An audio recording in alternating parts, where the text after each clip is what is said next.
I think it's about 40 to 50%. No, I believe it's about 35%. Then the top 10% pays 50 to... Let me look. What percentage of federal? I will bring peace to this universe, no matter the cost. I bet it was like 50, 60.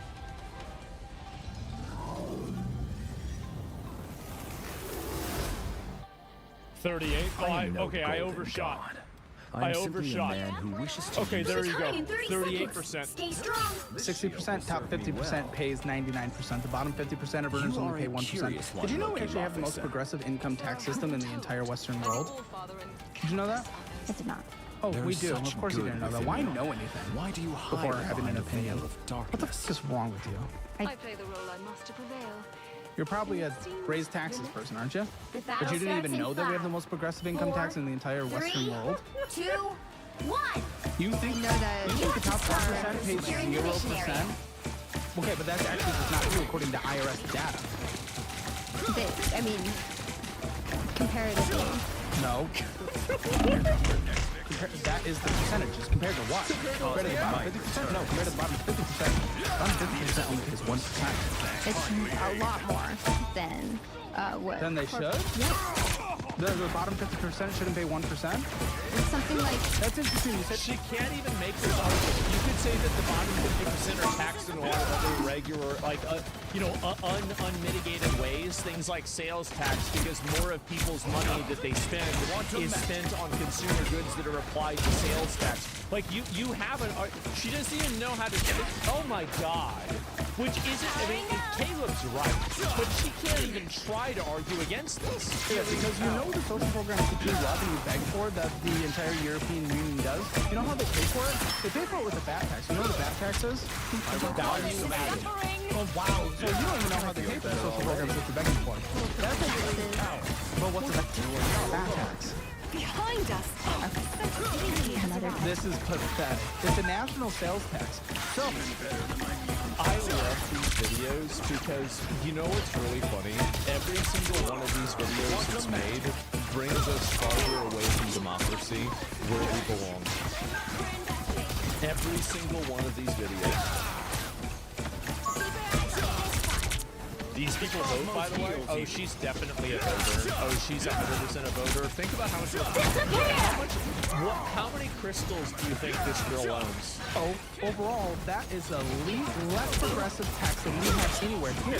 So the poorest people over in Europe have to pay a flat sales tax to pay 20 to 25% sales tax, and that's additional to other local taxes as well. We had to deal with this inside of Starforge. So a lot of companies, this is a misleading thing that certain companies do inside of selling to a foreign population, right? Like especially European population, is that they don't include the VAT tax, and you have to, like, correct me if I'm wrong, Europeans, but if the VAT tax is paid, you have to go to customs and pay the VAT tax as almost like a hidden fee after purchasing a product. So I asked, like, this is the reason why, like, for example, like, I don't know if they still do it this way, but, like, at the time, yeah, exactly. Like, we talked to people like Milena, we talked to other people in Europe, and they didn't like that. They thought it was stupid. So I asked my chat, I said, do you guys want that, or do you want that actually just to be on the bill of sale that you see immediately, right? And that way it's not inconvenient for you, and everybody said that. So, like, I actually have a lot of information and knowledge about this, and it's this, people, they have to know what they'll pay for the social programs that they benefit. They pay a higher percentage of their income to Judge, jury, to get those percentages. When you say the bottom 50% should be paying 1%? No, if you were going to mimic their systems over there, they would be paying much larger than 1%. You don't know what the fuck you're talking about. Pathetic. What am I talking about? Render me a You just said the bottom 50% should pay less than 1%. I said that they are. I said that the billionaires are not paying their fair share. How do you define fair share? It should be relative to what they make. David never fought! Keep us humble! trust me, on what they make, income-wise, they are paying their 40%. Well, but if they're saying that they only made 70,000 that year, You're talking about their business? That's not what they make, that's their business, and that's relatively fair. If they're employing and investing a lot in R&D and new technology, you know we have that tax structure for a reason, so people are investing in the United States economy, so they're building more profits, so they're employing more people, which actually contributes more to the tax base overall. Assemble! That's better. Born again! And because when they employ more people, that creates payroll taxes on both ends, and it actually creates more income tax on the people making over 6 figures. It actually provides more money overall, because if you collect all the money from all the billionaires in the world, we'd be able to fund our federal budget by, I think, a half a year. So we create more taxes by creating those tax structures and employing more people. So when or unionize to cost that money. okay, you just come in with a talking tax. It's like what the? What the? Nothing to do with the point I said. Final 10 seconds. There was another clip with this girl. I wanted to show it on my stream. Some of these people are just so special. They're so special. Going to overtime. Your parents made you that? My chosen family. Oh boy. That's a term I've never heard before. Choose to be a family. Whoa, What's in the that? queer community, you don't always get to maintain your most close relatives, your blood relatives. So, like, you Did they build. miss you? No. It sounds like you maintain them. I do not speak with my parents. You chose. They did not choose. Their decisions have made our relationship what it is today. What did they choose? They chose extremism over their child. This is the kind of person that plays mixtape. This is the target audience for mixtape right here. This is it. Oh my god. Wow. Guys, the reason why I'm playing all of these videos is that I want to destroy the fantasy of democracy. I want to destroy it. I want to get rid of the idea of universal suffrage. I want you to see and fully understand how big of a problem this is. People have too many rights. We had each other. The wrong people have We are too cloak many and dagger. rights, and the right people have too few rights. 30 seconds before you attack. Get ready. That's my goal. Even the astral realms are torn apart. Okay, says by the blue hair. time Got it. stream Okay, entanglements. which usually qualifies towards more teal. extreme people. Usually, what's their extremism? I will bring peace Their to this universe. extremes are just not very After all minority these years, inclusive, despite what they might say. still Their hasn't actions say been otherwise. What's their actions that are so Battle starts extreme? in 5, They kill minorities? 4, They're 3, not helping them. 2. Or not helping's extreme? All you need But to they do pay is capture the taxes? mission area. Got it? Like, if you're white, I like purple. like, I mean, do we have to, I mean, That's much how better. are people ready for this stuff? I am strengthened for If you look at racial demographics and net positive and net negative taxpayers, that's crazy. It sure is. Wow. Looks like the mission area is So yours what's to hell capture now. doing? We've had extended conversations about what politics looks like in the world and when do they discuss it. The things that they say or choose not to say are pretty different. So yeah. That doesn't sound like it's... What does this even mean? None of it really means These people, they're not even saying anything. Like, what is it? It's just like, it's just like, there is more meaningful impact of dialogue inside of like a fucking a filler quest in Genshin Impact. This is crazy. Just gibberish, yes. Word extremism means? What did they do that's extreme? There was once upon a time when Kamala came out with Thank you. We're gonna get canceled. She was talking about how unfortunately wanted to have general. It's like I can't. Is this like Voldemort? Dinner time, love! Are you Voldemorting Donald? No. Oh my god. More like dictators of old. Okay. More like dictators. Just say it like it. Just say it. And do you want to know the reason why she's not saying it? It's because she knows it's stupid. And she knows she's going to get made fun of and mocked and humiliated for saying something so stupid. And that's the reason why these people have to exist inside of their, well, for her witch commune or her witch coven, where they collect crystals and they read tarot cards about how they're going to cast a spell on Donald Trump to make him, you know, spontaneously combust. Born again! This is it. This is what they do. And I asked my parents what they felt about that, and they said if they needed the context. And I said, under what context is it okay to like Well, maybe they wanted to understand if he was doing his classic riffing or if he was being an actual dictator, which would be bad. But we know, if you follow politics, which I assume you do, he is a riffing guy, and you take like a grain of salt with pretty much everything, Heels is the bullshit. including saying peace is close in Iran, which I think you would agree with. and also like threatening to nuke them and entire population. Exactly. I was trying to explain this to a female. To a Ford. She's not a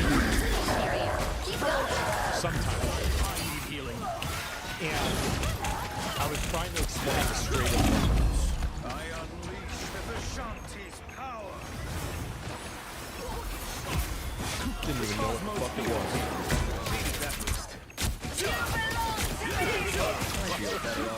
Like I'm explaining this. Thank you. I'm like, we see, okay, so it's just like this area, right? And so, okay, so it's like Saudi Arabia, right? And it's like Qatar and like, you know, you see that. Okay, so on the other side is like Iran. Never miss. And so for the last, like, 40 years, until 1979. Okay, so there was a guy in France that, like, okay, so this guy, remember the guy with the turban? Okay, it wasn't him, it was the guy before him. So then he's explaining it, and it was like, what about the gays and roos? And I realized, like, halfway through, I was like, you know what? Nowhere yet. Going to overtime. Let's talk about something else. Let's talk about something else. Let's get into another thing. And let me guess, yeah. And talk about Love Island. Yeah, it's explaining Lord of the Rings. I know. And you know, a lot of these girls, like one more. Control lost.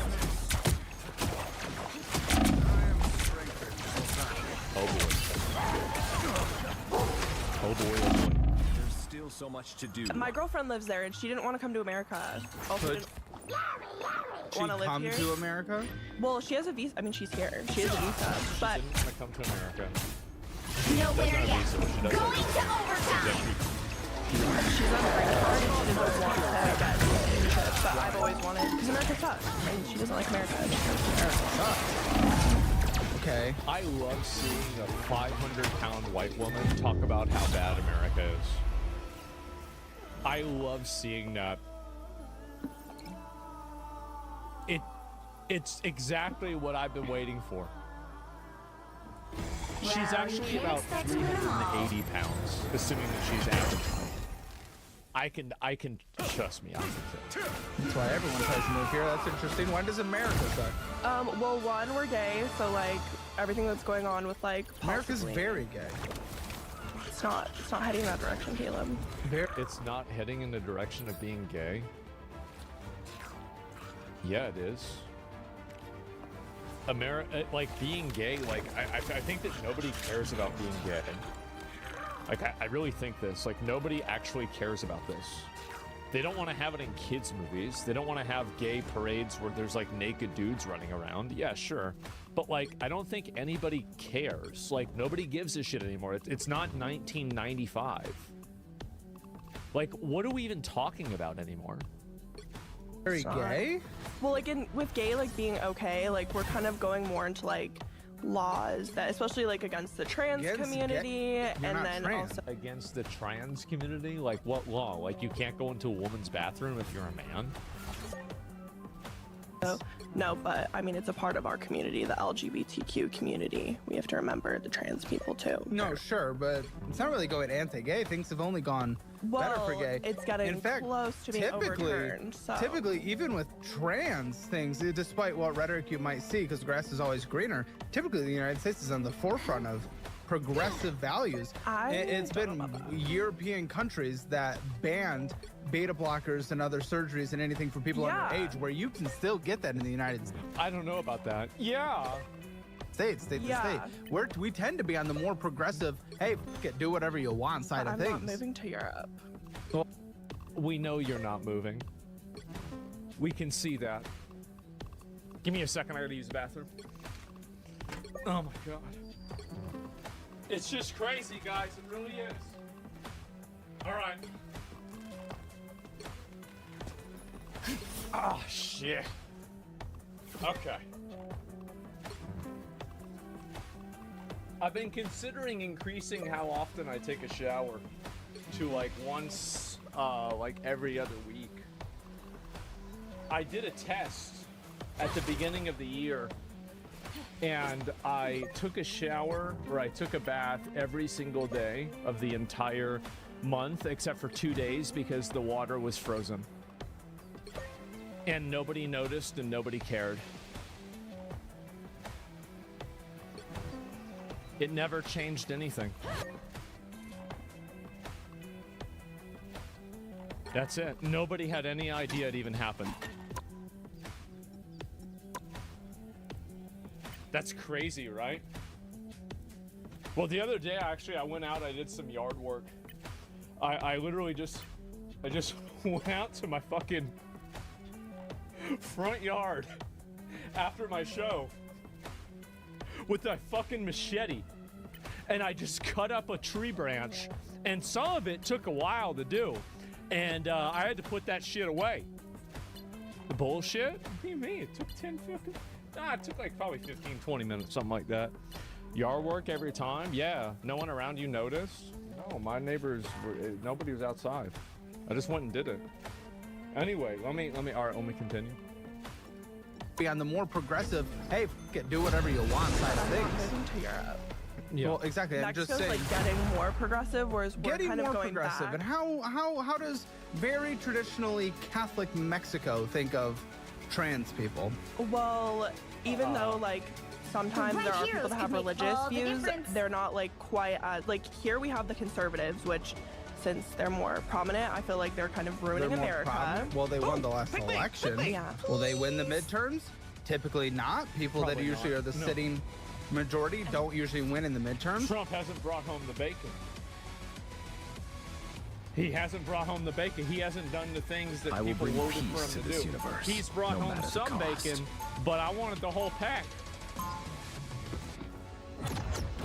But either way, even Republicans In a world tend to not really have consumed issues by with gay people darkness, these days. I Trans will very gladly hot be the topic light. for sure. Well, I feel like a lot of the Republicans do have a problem with gay people, They'll be but coming in in 30 Mexico, seconds. like I feel Stay more strong. safe like being gay, holding hands with my girlfriend, even in like a small town. Will gangs not than I kill do you for here. being gay? No. Really? No, absolutely not. 100% no. Gangs are not against people being gay. The whole like thing with like the cartel, you're only gonna end up in deep shit with them if you go looking for deep shit. So if you're an idiot, yeah. But if you're not stupid, you're not gonna get killed. The I don't know. battle what starts to in say. five. Usually where I 4, hear like 3, you can 2, get killed, 1. typically You can isn't get it? killed here for being gay, Caleb. You can get killed. Dude, it's so good. You can get killed here. You can get killed here for being gay, Caleb. Some assistance, please. I am at your service. Thanks.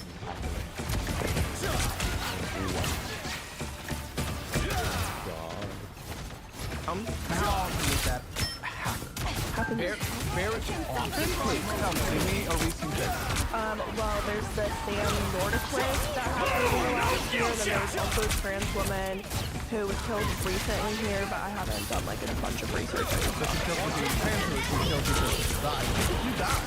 Well, Sam Nordquist, I don't know about that person, but Sam Nordquist, he was killed here. Ballot May 2025, just under 70% in the United States support gay marriage. Mexico, just about 60%. Well, I don't think for Mexico. Feel. Yeah, I mean, I've never had an issue, and I've had like a lot of people be homophobic here in America, and I come from like a Christian conservative family. Maybe it's that and not the country. But also, like, I don't know, I would never raise kids in America, and I've never wanted to like live here permanently, so I'm very excited. Thank God. Thank God. The cosmos heals. We can send her somewhere else. Cosmic might. You know what? You don't want to live here? It's actually infuriating. Again, these people, no. You guys don't understand how bad this world is. There are so many of these people out there, and they vote, and they have rights. They have the same rights that you do. He's starting Well, I'm okay with you moving somewhere, and I'm okay with you Me too. And then he even retweeted this, and he said, "We are surrounded by retards." Quantum magic. That's one way to say it, right? I mean, holy shit. Oh my god. Oh yeah, this is just insane. I don't even know what to say about this, man. These people are out of their fucking mind. And I just watched some of these videos, and it's just, holy fuck, man.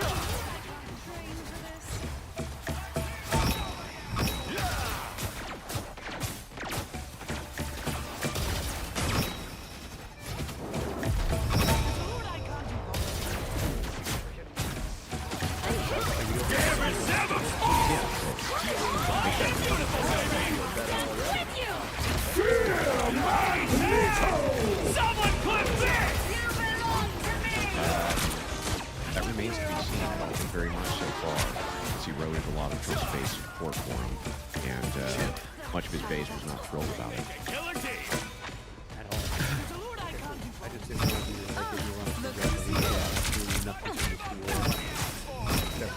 Well, I don't know that we've gained nothing. The one thing I can say that we've maybe gained is that the Trump administration seems to be much more openly hostile towards it. And that's the first time I've seen that.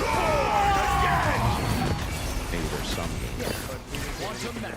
Ended up spending over $100 billion on the war. We lost the Department of war. Now they're going to pay $300 billion But if it's the case that they're openly, but they're more openly hostile towards interests and lobbying, is that worth $100 billion? I'm not sure. That remains to be seen. The Republicans, at least his base, are fairly child. You're not going to get any pushback.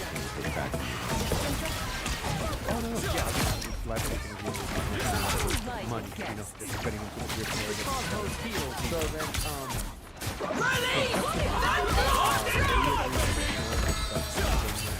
how do you feel about well, I think that it's really good things. That negative migration is fantastic. By the eye of Agamotto! Including the Cato Institute. That have now come out, and they're, as you know, for Cato's kind of like a libertarian. Us against the world. They've been very pro. They're pretty pro migration because they like what's going on today. So I do think that net negative migration has been fantastic. I think that the reduction in visas has been fantastic, and I think that locking down the border has been good. I'm not thrilled. Let me finish the position. There's still a chance to stop them. I do think that Nowhere yet. more Going to overtime. especially for illegals who are here and which they work. That's the Now whole might be a good time to stop them. Okay, why are we waiting for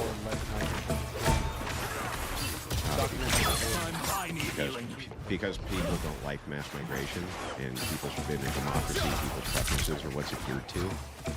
don't think people care. And mind you, they really. So why did they elect Trump? It used to be his strong. Why? Because America did not want a woman president. Like that No, the first time he wasn't. that was very, very good. Yeah. So against Hillary Clinton and Kamala Harris, both times Trump ran on an anti-mass migration platform, and he was overwhelmingly elected. These third time that he ran, when he actually became president, it was an anti-mass migration platform for sure. Oh, so you think? Okay, so you think migration wasn't relevant when he ran against Biden?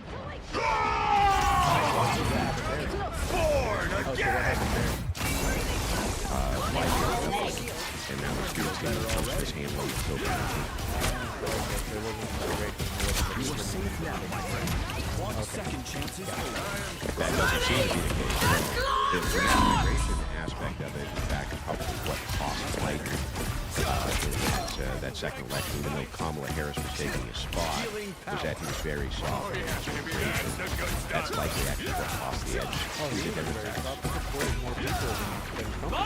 By the eye of Agamotto! He was also talking about amnesty and all sorts of things as well, and those were things which were vastly unpopular. Oh, we can pull up Biden talking about it. What policy did he pass through? Well, he wanted to do things with the Congress. He wanted to do things with amnesty inside the United States for illegal speech. Proliferated those ideas as president. So I think that actually helped him to the head. But mass migration is unpopular among all United States. Yeah, so you think amnesty would be a bad thing?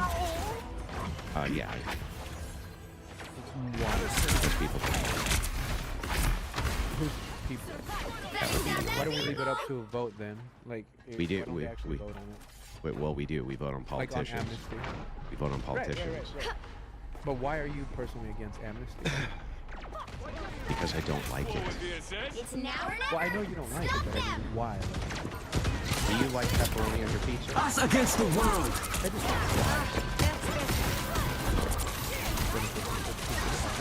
How is it beneficial? How? Other than it's your preference. It's just your preference, dude. It's just your taste preference. That's it. That's all.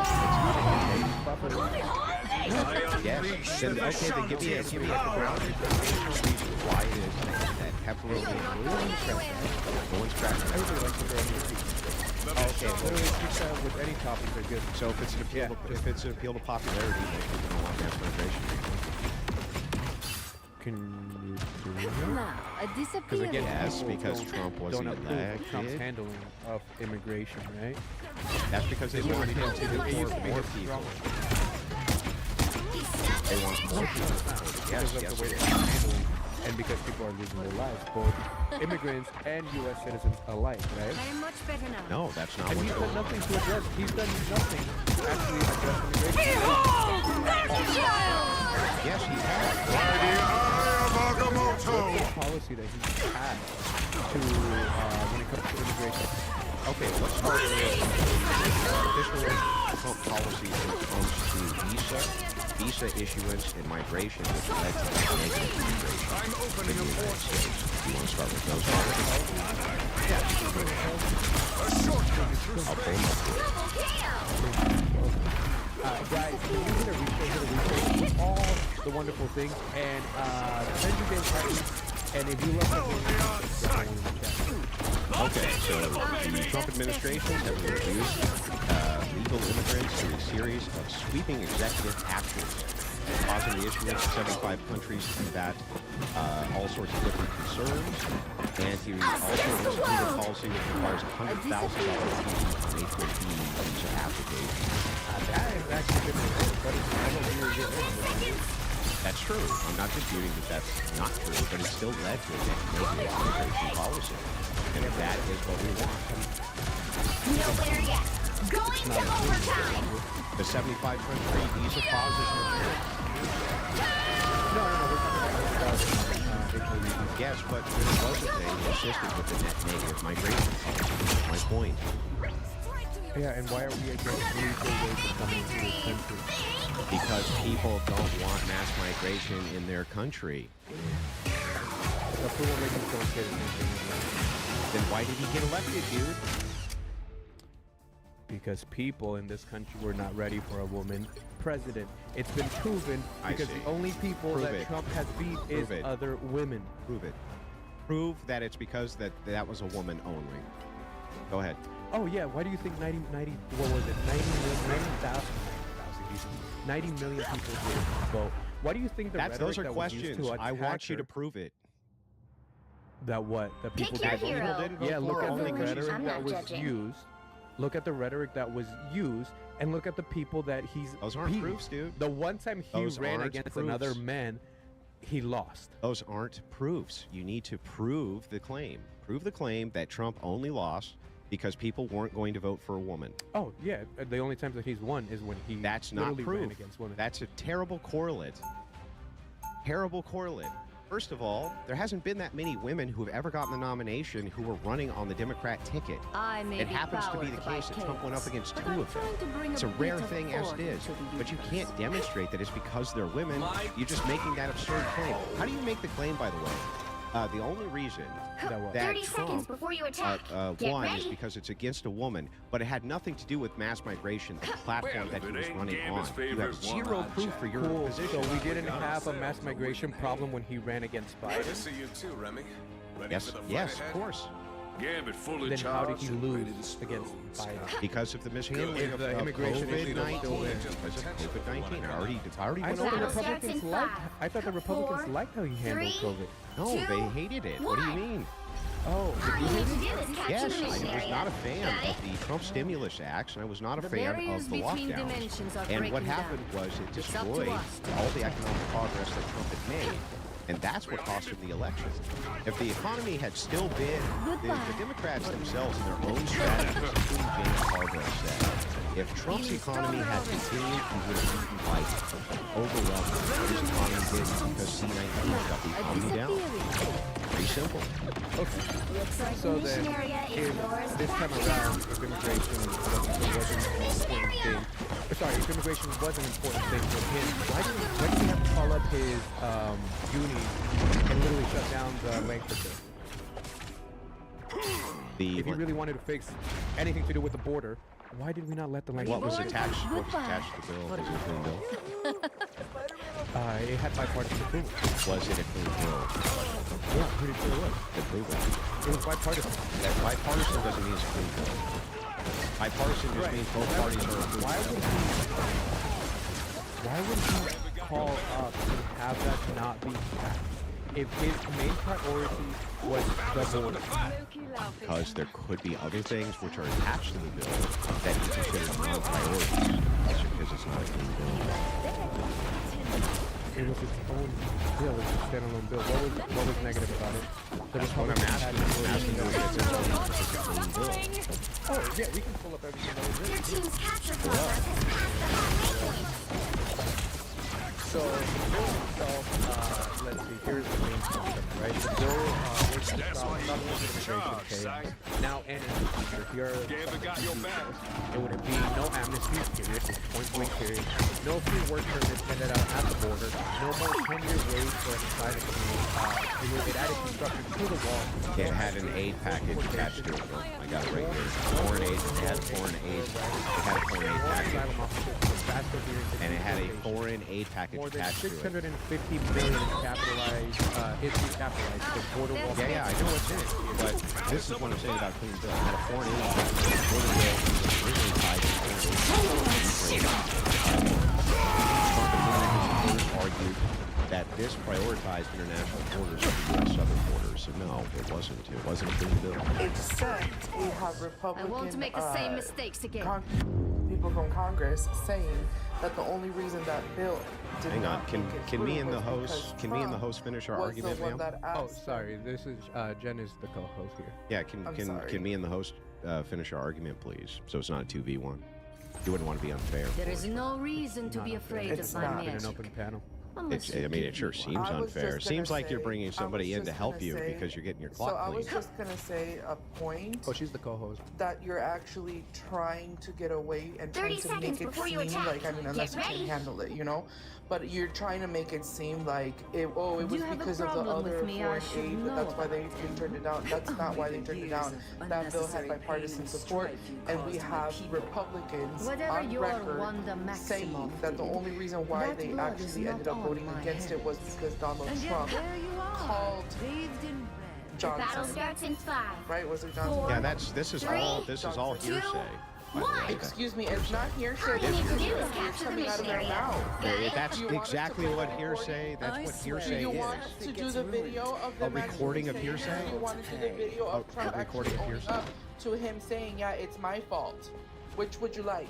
Let's start with the Trump saying that it's my fault. With the context quickly. Go ahead. Okay. Joey, do you want to Google it? What do you want to know? Sorry. When Trump took ownership for unlawful.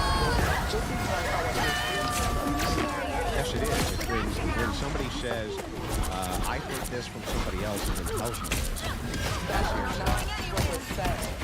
How is it not what was said? Of course that's what's said. It was said. Are you talking about the debate? Was it on the debate with Kamala? I'm not sure if it was a debate with Kamala, but there was, or if it was at a rally when he said it. You're talking about the Nevada rally, maybe? Jen? Oh, right here. The president said, but Trump's hammering of the deal while he uses immigration as a campaigning issue and his demands that Republicans rejected won the day. On Tuesday, Senator Trump arrived to the McConnell's leadership team, and one of the several prospects to replace him as a leader rejected the border bill, saying Americans should return to the other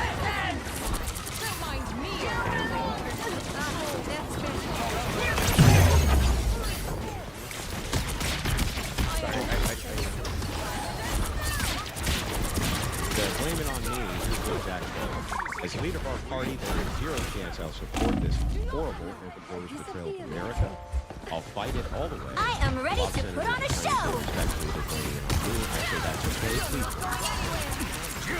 That's the quote I think. Yeah, and then we have actually Mitt Romney among others that literally talking about if they're genuine. Keep going. Yeah, nobody's disputing that Trump opposed it. That's not even in dispute. You're literally just. How am I being disingenuous? This is not in dispute that Trump opposed it. Nobody was disputing this. So I don't even know why you brought this up. Nobody disputes it. Yes, of course, Trump was against it. My position right from the beginning with your co-host was that Trump opposed the bill. He had reasons why he opposed the bill. So what do you mean I'm being disingenuous? What are you even talking about? Wait, what did you That yes, Trump opposed the bill. Yes, nobody's saying he didn't.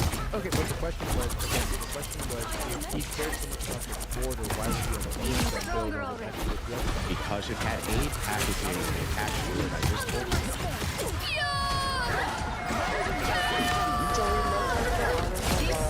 It was in the McConnell that said, and it was again, he urged Republicans to vote against it. Uh-huh. That's not just, oh, they blame it on me, right? Like that was going on behind the scenes. He urged them to vote against it. Yeah, I agree. Because he I've made my share of to mistakes. run on Don't have to be a immigration for his whip. campaign. Well, that's where the speculation comes in. I that will you haven't leave this proved. universe a better place than it was before That's I was a created. speculative statement. I don't know, Jen, I will bring peace to this. Yeah, that's 30 Mitch seconds McConnell before said. you attack. Get And ready. what, you're against the foreign aid that was in that bill? Order to the universe.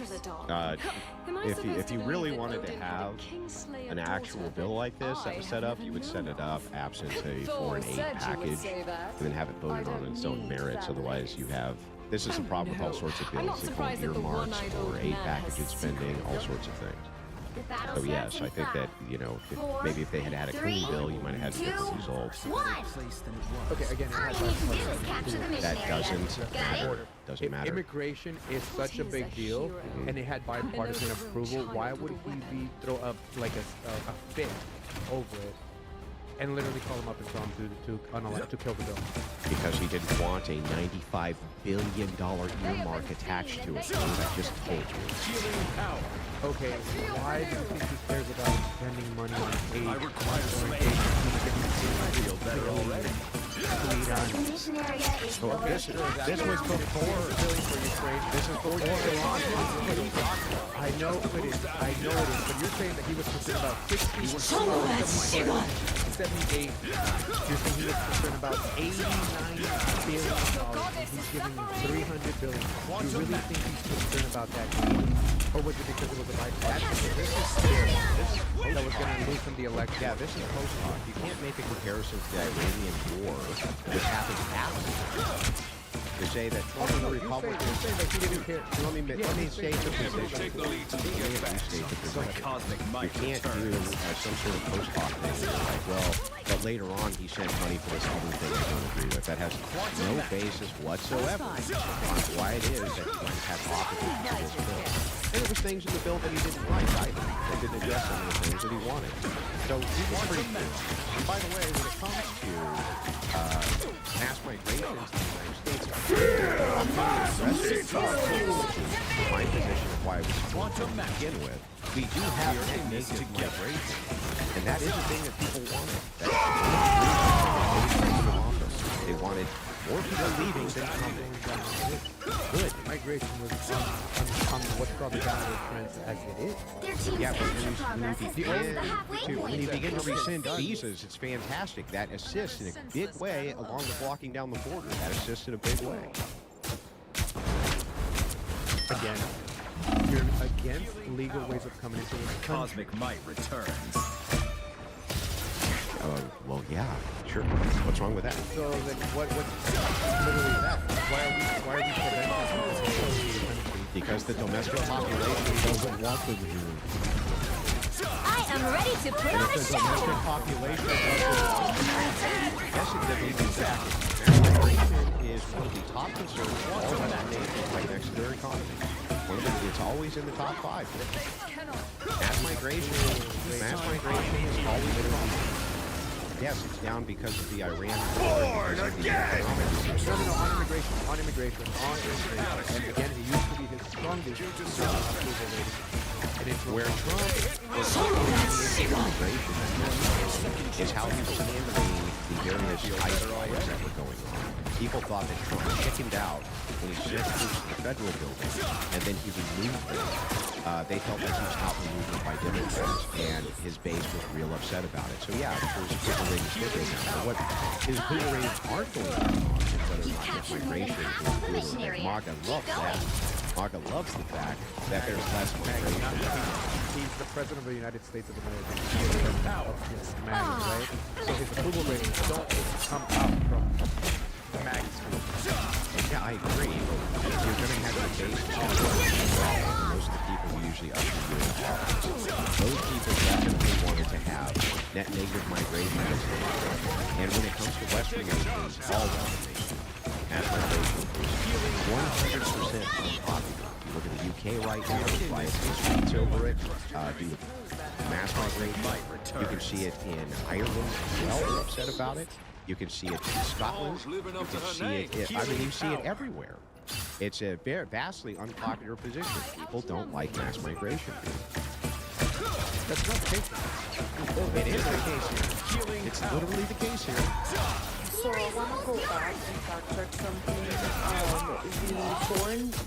So Clark is correct that the legislature initially had foreign aid Whitewood, and then it was rejected by the Senate, but then they separated the bills, and the foreign aid package was approved and passed by Congress, and then the electric bill remained unresolved, which didn't.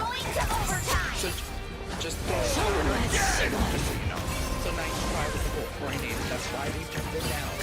It's not because they really feel as a foreign aid on its own. And he had other ideas. I am ready to put on a show. Well, besides that, but we were talking about the initial proposition. We were talking about why he was rejected. Now, secondarily, other things. And on top of all this, who was upset about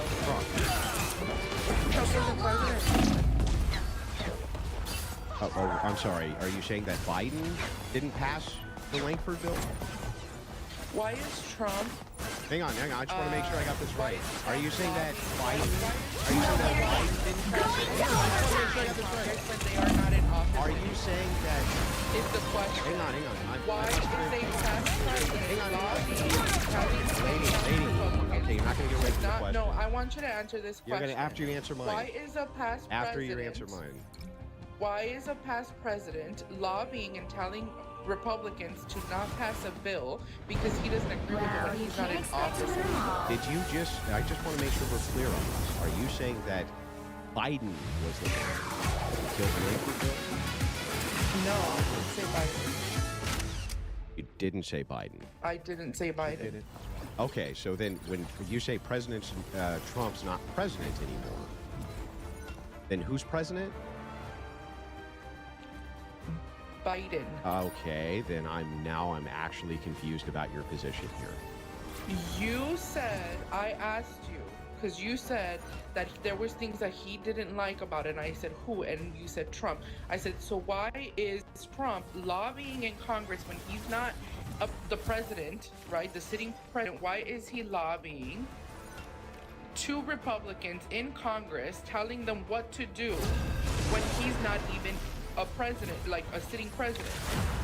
So you're are you talking about the Langford bill still? You don't think that that's stuff? Are you talking about the Langford bill? It's just not going to work, Top-notch team guys. to win this one. It's not going to sell very well to your average Southern Democrat. And that's the reason why these people are engaging in a lot of cases in ethnic replacement. It's because they know that the average people in America will never support that stuff. So they have to import more votes. And another way to import more votes is to have more kids. And so they're creating a government apparatus that enables them to have as many kids as possible and make the government pay for all of it. That's why they want Medicare for all and all this stuff. That's the main reason why. It's so it can enable them to basically outpopulate and then demographically replace the people in America so they can use America's resources for their own goals. That's the reason why they're doing it, or legalizing 20 million illegals. And I want to let you guys know that there should be no doomerism or anything like that about people that are like this way. Because I think that really, eventually, these people will overplay their hand, and you will have somebody, like, for example, like, let's say you legalized and you made a citizen every single illegal alien tomorrow. Let's say you did. 3, 2, 1. Okay, well then we could just get rid of it. It's just a sheet of paper. You wrote it down. It is my destiny. Okay, erase it. It's simple. So anything that can be done can be undone. Anything that somebody can do, you can create a countermeasure and then undo it. So never think that like, oh my God, it's lost or you can't do anything. Like the law, yes, you just literally change it. You just delete it. Except abortion, yeah, much harder to undo something though. It is only hard to undo something when you are inhibited by the people that want to make it hard. Look at Buchanan. Was it hard for him? No. So you have to look at it from that perspective. So then this is another person here, Francisco Hong for governor. This is a state representative that's going to go on Mike from PA's stream. That's the crazy. Jew is not a fucking ethnic. Jewish is not an ethnicity. It's constructed ethnicity. It is. It's demonic ethnicity. Wholly invented. That's the crazy. Yep, got a week for this. And it's just crazy. It is. It's both. Yes, Jewishness is it's an ethnicity, a Semitic, obviously, ethnicity, and it's also a religion. You can be both, neither, or one of them, obviously. So, anyway, so if you are a Jew in America, you need to understand that the people that you are supporting, if you're supporting DSA, are running task seals of approval for groups that want to literally murder and genocide you and your whole family. That is what their stated So goal many is. objects of power, but they will That's have what to they wait want to do. for now. This isn't a joke. It's not an exaggeration. It's not a, hyperbole. This is their stated purpose. And that's it. Jews overwhelmingly support the Democrats. Well, that's why I said I think we're bad for people like Scott. This is real firepower! You manifested this problem yourself, and now your problem, it's like Frankenstein's monster coming back to like terrify. Like that's what's happening. As a Jewish person, even if we wanted it not to be an ethnicity, it's not us. I mean, the Jewish people died in the fire. It only matters if they're Jewish, not or converted. Well, it does. I mean, there's some complexity to that, but I'm sure you know it better than I do. I'm not going to. So, yeah, the Jews supporting GSA are equally suicidal and pathetic, just like white women supporting white genocide. Yeah, I would say so. I mean, definitely. But, yeah, I mean, these are the people that they are engaging with. This is fundamentally where it's at. And I think that this is very, very bad for the Democratic Party. And it is actually very bad for the God of Thunder!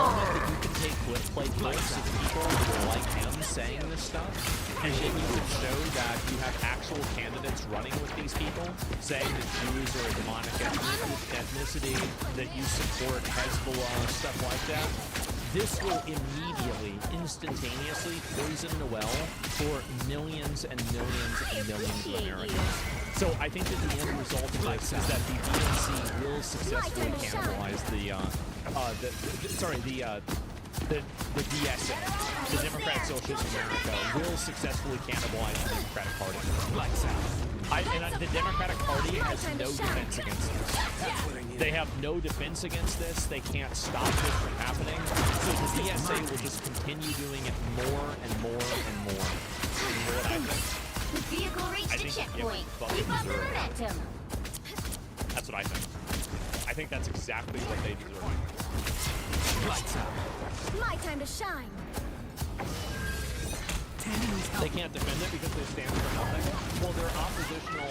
They're oppositional to Trump, and they're oppositional to certain ideologies. Here it is. Okay, I'll watch one more. Then I'll look at a couple of these. I will look at the Charlie video about the console stuff.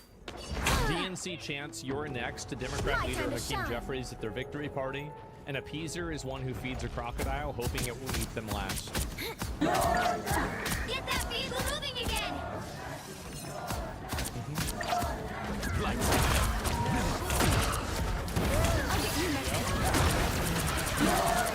They're going to do it too. They're going to get rid of all of these old school Democrats, and they're going to. And the reason why is that I'm going to be real. The DSA has a much stronger vision than the Democratic Party does. And they are able to clearly and plainly express that ideology with no remorse, no caveats, no anything else. They do. Now, it's like Nazis had a very cohesive and very specific just because somebody has an ideology that's cohesive and you can understand, it doesn't make it good. All I'm saying is that it is an ideology that can be communicated, and I think that just having something to believe in rather than something to fight against, which is them just fighting against Trump, that's a massive difference. Where there and I is think that's the evil in reason this why they're universe, winning in so I many of will these be cases. We'll have embraced identity politics and refugees. They know the deal with the fractured identity politics and tribalist infighting. Well, the problem is that once you embrace intersectionality, the collector got these greedy. people Time will to always restore the cosmic overrule you balance. because they have more diversity points. So that means that you have to either go against what you're defining as characteristics are, or you have to basically allow yourself to be subjugated by them. And I think that's what's happening, is that they just allow themselves to be subjugated. Why are they focusing more on Palestine than they are about America? Why are they more focused on Palestine than America? I'll give you like a number of examples. So there's multiple reasons. Number one, I think that there is like the very obvious reason where it's like people like we're giving a lot of money to Israel and they don't like what they're doing in Palestine, right? And I think that's the reason why like most people probably feel that way. There isn't like a 7-dimensional reason. They just see videos of, you know, dead Palestinian kids and they're like, oh my god, this is horrible, I hate it. I think it's actually disgusting, right? But then you also have other components, and these are all small pieces of the pie, smaller pieces of the pie. Is you have some people that do it for racial solidarity. They view Israel as a projection of Western power in the Middle East. And not only do they not want Western power in the Middle East, they don't want Western power anywhere. So a L for Israel is an L for Western power, it's an L for Americanism, and it's an L for Western civilization. So that's another reason. It's crazy to say group anti-American. That's what happens when you have universal suffrage. This is the reason why the founding fathers never had it. I mean, there's a complete reason. So another reason why they supported is religious reasons, right? Obviously, I think that almost all Muslims are probably going to be more sympathetic towards Palestine because it seems like it is Jews versus Muslims. And I think that there's absolutely a religious component to this. So then you have on top of that, you have people that it is white versus non. Many people are not 11th degree Masons in terms of racism. They view Jewish people and white people as the same thing. Now, any white supremacist person would tell you that they're not the same thing, but in a general sense, I think that people understand them to be the same thing. So they also look at it as another group of white people bombing brown people, and because of that, it's white people being bad. And I think that if you put all these reasons together and a few others that I'm sure I can't think of right now, you come up with the, you know, the total picture of why Palestine is such an important thing. And also another part about it is that it is a very, very emotionally charged topic that... I can't believe nobody has noticed this yet. Maybe they have, they just haven't put all the pieces together yet. But after watching all of these live service games, that we just I'm not judging. seen completely just wither and die, and millions and billions just completely wasted, I think it's finally over, guys. Seriously. After watching all the game announcements that we had seen over the past couple of months, I realized that they were almost entirely devoid of live service games outside of the notorious few that we see every single year. That's right. Call me crazy, but I think that these guys have given up.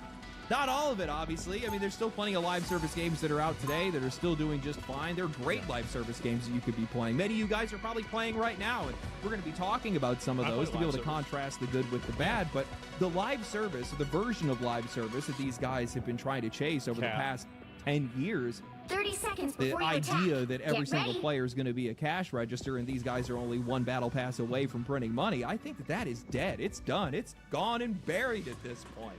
I think the same thing has happened. Like a really good microcosm of this is anime-style character selector gacha games with different characters that do different types of attacks, like fire, ice, elemental The battle attacks. starts in 5, There are right now 4, too many games 3, on the market for 2, that audience, 1. and there's even more of these All you games need to coming do is out. You capture still the have mission Silver area. Palace Got it? releasing, Light can and you heal also, and light can excuse me, harm. you have Azure Synergy. Familia releasing as well. Both of these games, I think people like NTE is a good My time game, to shine. but there are so many people that are All right, already Ty. invested Now into we really Genshin have to Impact or attack. Wuthering Waves that it's hard for any of these new games to catch on because there's already so much attention for the existing ones. And I think that fundamentally they reached market saturation and people have already made a literal investment, right? They spent $1,000 on their favorite waifu on these games, and now they're not willing to give that up. I think that's what's happening. Summoners Wars, the original gacha. I don't give a fuck about that piece of shit. Fuck that. The game sucks. You play Wuthering Waves, that's the only good one. And it's their fault. They're the ones that did it. We don't have anything to do with it outside of just not playing those games in this case. But these guys had a good thing, but they just couldn't get enough. No, instead they had to strangle that golden goose for everything it was worth. Just give me another $1. They just had to continue to extend the track on the treadmill to ask for more time and more money and flood this market with so many games. But I think the real damage came from something that nobody was even aware of. These guys guys got exactly what they wanted. While they definitely, without a doubt, exhausted quite a lot of us, myself included, they trained people to be insatiable, to make it where no amount of content would ever satisfy them. And by doing that, they essentially put the developers on it. It's all like, it's like, oh, I'm out of content. I'm out of content. I played the patch for 12 hours for 2 months and there's nothing left for me to do.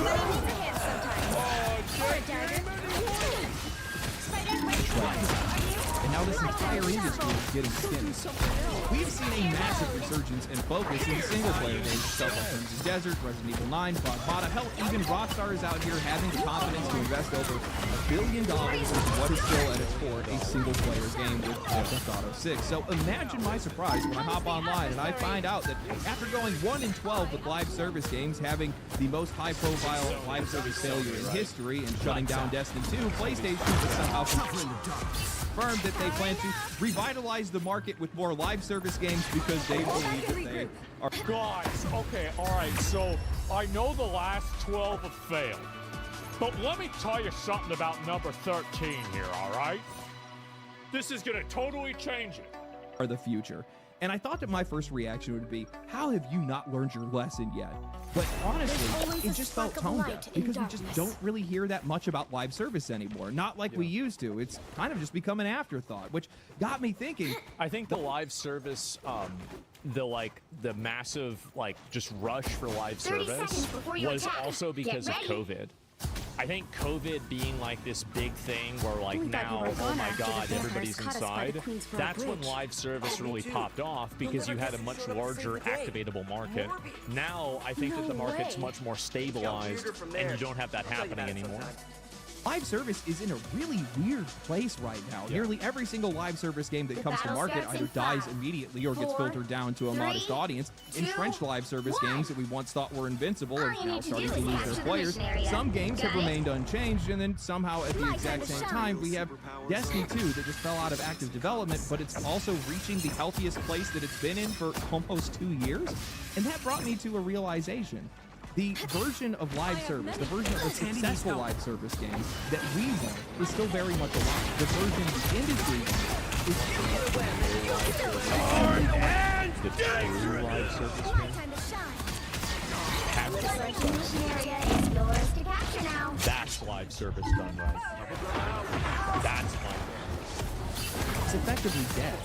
Now, I don't want to say that live service is flat out dead because that really wouldn't be accurate to say. Plenty of these games are still doing fine. Grand Theft Auto Online still dominates. Counter-Strike 2 and Dota 2 are still massive. Fortnite is not going anywhere anytime soon. And we're also seeing games like Path of Exile 2, Dead by Daylight, and Warframe grow, break records, or just keep raising their floor year after year. The most successful live service games we've seen right now are either maintaining, slightly declining, or growing slowly over time, not explosively, methodically, incrementally, brick by brick. He's got a headhunter. Wow. He's been playing a lot. His build still sucks, too. Wow, it's crazy.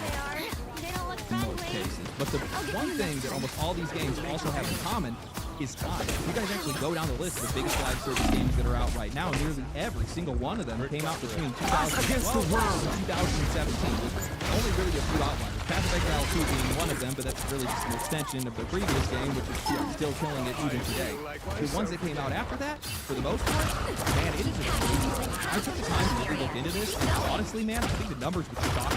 Estimate is not going to be completely bulletproof because I'm also using games that considered anything live service, so whether that's a gotcha game or a first-person shooter, but I found that roughly 160 live service games are either on live support, actively failing, canceled, or completely dead just in the past 5 years. And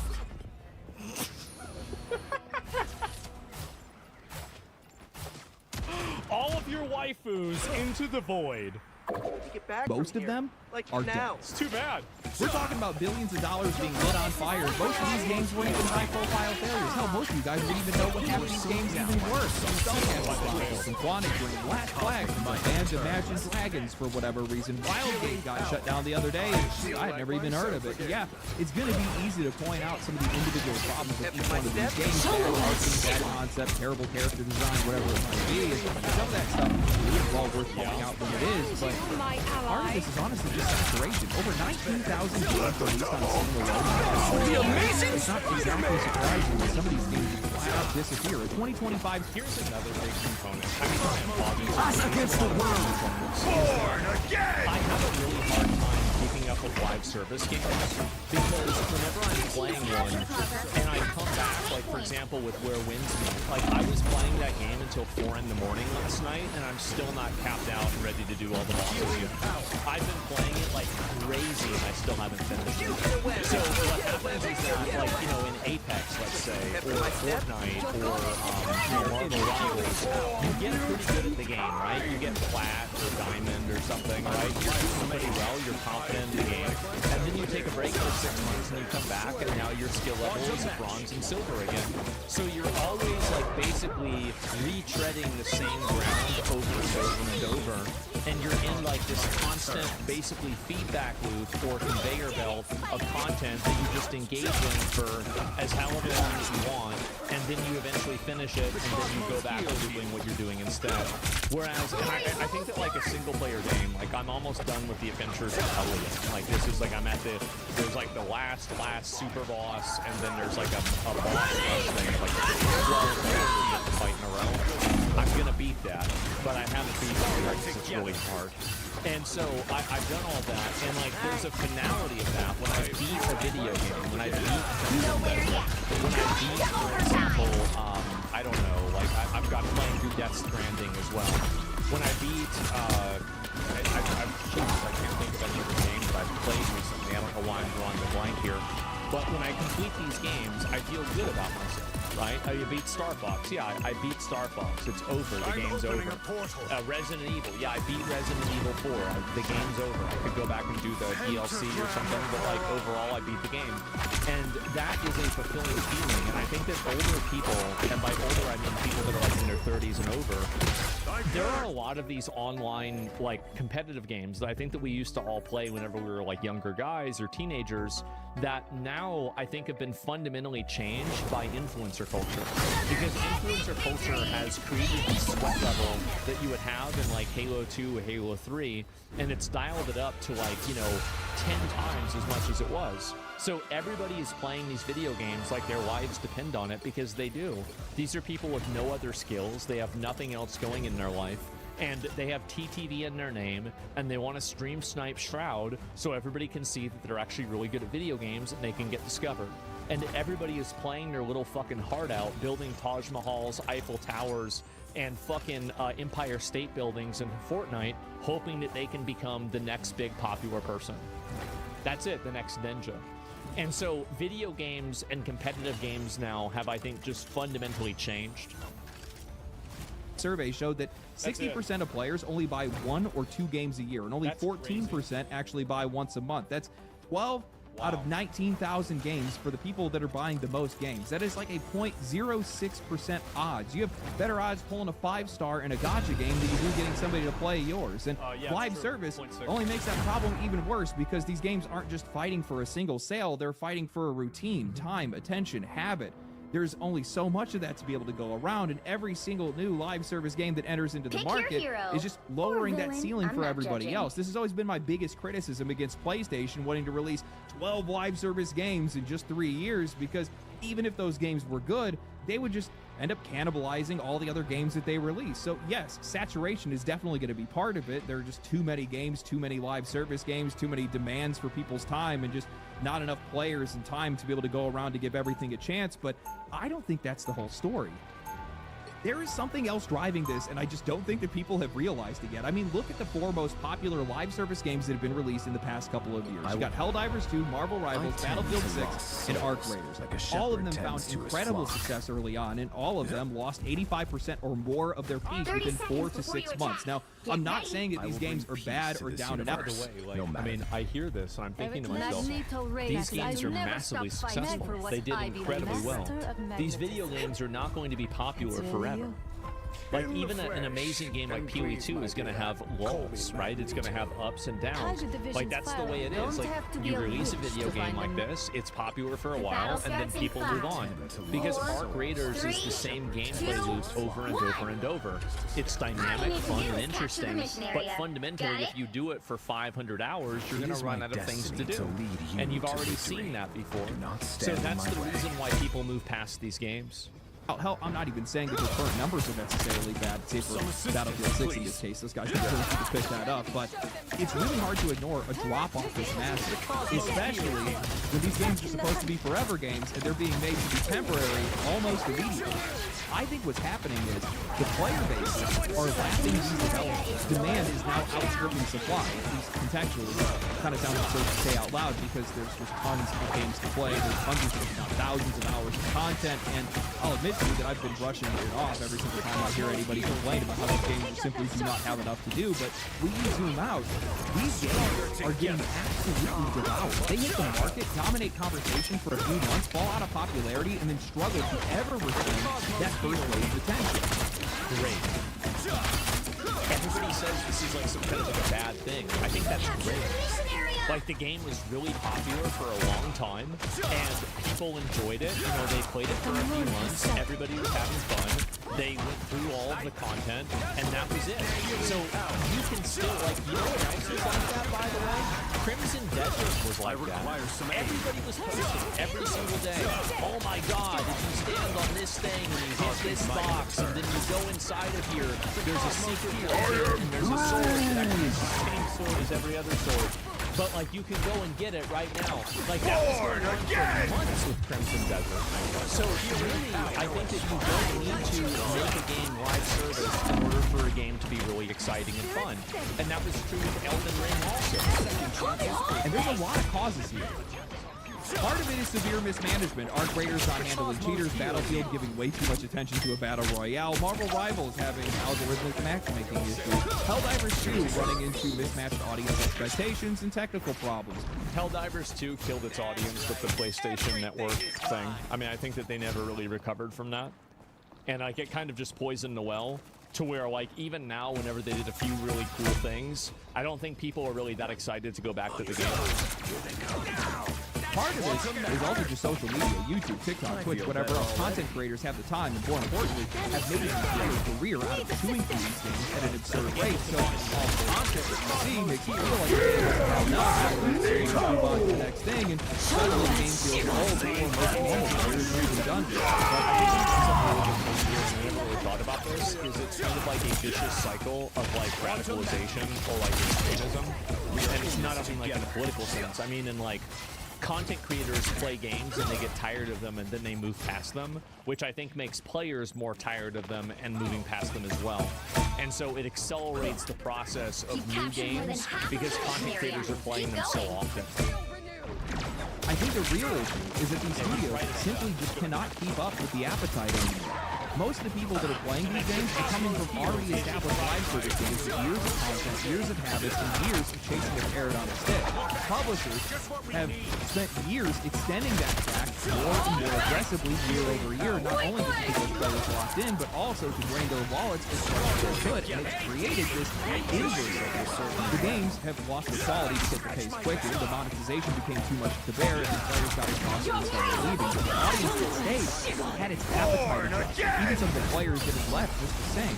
This is not some random change in player behavior. This is what the industry took 10 years to train people to do. So now a lot of these new live service games are waking up to basically the worst audience possible. Hell, every single live service game.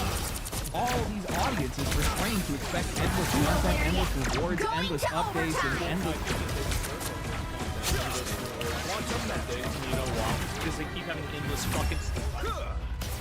asking people to buy endless battle passes, and yeah, people want endless shit to have to use with the battle pass. Duh. Obviously. What the fuck else are you supposed to do? Reasons to keep logging in, while also still being eyed by the most cynical audiences that have been pushed out of live services. You have one dejected audience, and you have an audience that's just way too hungry for you to be able to keep up with. I think that Arc Raiders is probably the game that I noticed this happen the most with. I absolutely love that game. I thought it was incredible. I had so much fun playing it with my friends, but I'm also in the camp of players that gets exhausted by live service games. Here's another thing, is I bet the people that play Arc Raiders right now and they're still playing it non-stop all day, every day, are probably really, really good at the game. So the same way that a new player could come into Arc Raiders on the first month of its release and still kind of have a bit of a fighting chance and kind of understand what's going on, now they're probably just getting completely annihilated by people that have way more time on the game. And so the Omega Squad's exactly so. You create an environment where now new players don't really have the ability to come into the game unless they're hyper dedicated or they're already skilled from similar games to be able to intake new players quickly. That's why the best time of any MMO or any video game really in general is the first month or couple of weeks of its release. Because that's when not everybody knows about all the secrets, all the tricks, all the tech, and everybody is just gonna play the video game to simply play the video game. Like, I remember the first month of Lost Ark was absolute fucking euphoria. Like, I was thinking about that game constantly. We were streaming it every single day. Oh my god, it was amazing. Same as Elden Ring. Quickly, and I hit a point where I felt like I had done enough, and I simply just walked away. But as I walked away, I was still watching the players. I started to realize that while Arc Raiders had its issues, its biggest problem was that they just weren't prepared for the kind of popularity that they had achieved, and they just didn't have enough content to be able to sate the audience that was playing their game because they were playing it every single day, all the time, every single chance they could get. They didn't have the. You can't make somebody like that happy. You're not gonna make like that's impossible. It's impossible to do that. Plans or the infrastructure to be able to capitalize on this. I'm not even sure that they should even try to do that because at a certain point, chasing that kind of audience will almost certainly come at the cost of the updates themselves because you're trying to push them out faster, which means they're going to be at a lower quality. Looking at the initial roadmap, a new map, and an expedition to seek resources and enemies and some weather conditions every couple of months or so is not going to be enough to bring people back or even to keep them playing for very long. Not with the kind of audience that they suddenly had. To be able to keep that initial play alive, every update would have had to have been more drastic than the last. It would be a new game every single time they updated the game. Bigger changes to the map, bigger changes to their objectives, crafting, engagement, progression, everything. At that point, you're not supporting the game anymore. You're just feeding a machine. This is completely the fault of the industry. These games are being devoured at a record pace. Now, I know this is going to resonate with a lot of you guys, but rewind the clock back a few years, and whether it was fighting games, first-person shooters, hell, even MMOs, even the most successful MMOs that we see today are still basically the same. There's a little bit more pace to their updates, but still, we used to be able to have these games as daily drivers, and we would be completely fine without seeing any content added to these games. Obviously, fat packs and expansions would later extend the life of those games, but after that... that way about WoW because I was fucking like, I wanted to do everything in WoW. Like, it was like... And there's another component to this that, like, being good at video games used to matter. Like, having, like, a really high item level in WoW, like, I used to finish, like, you ever spend all day playing a video game and you go to bed and you think to yourself, you have, like, you're satisfied, you feel like a fucking champion, you're like, yes, bro, like, that was awesome. And like nowadays, like I just don't get that feeling anymore. I don't get that feeling out of really hardly any game.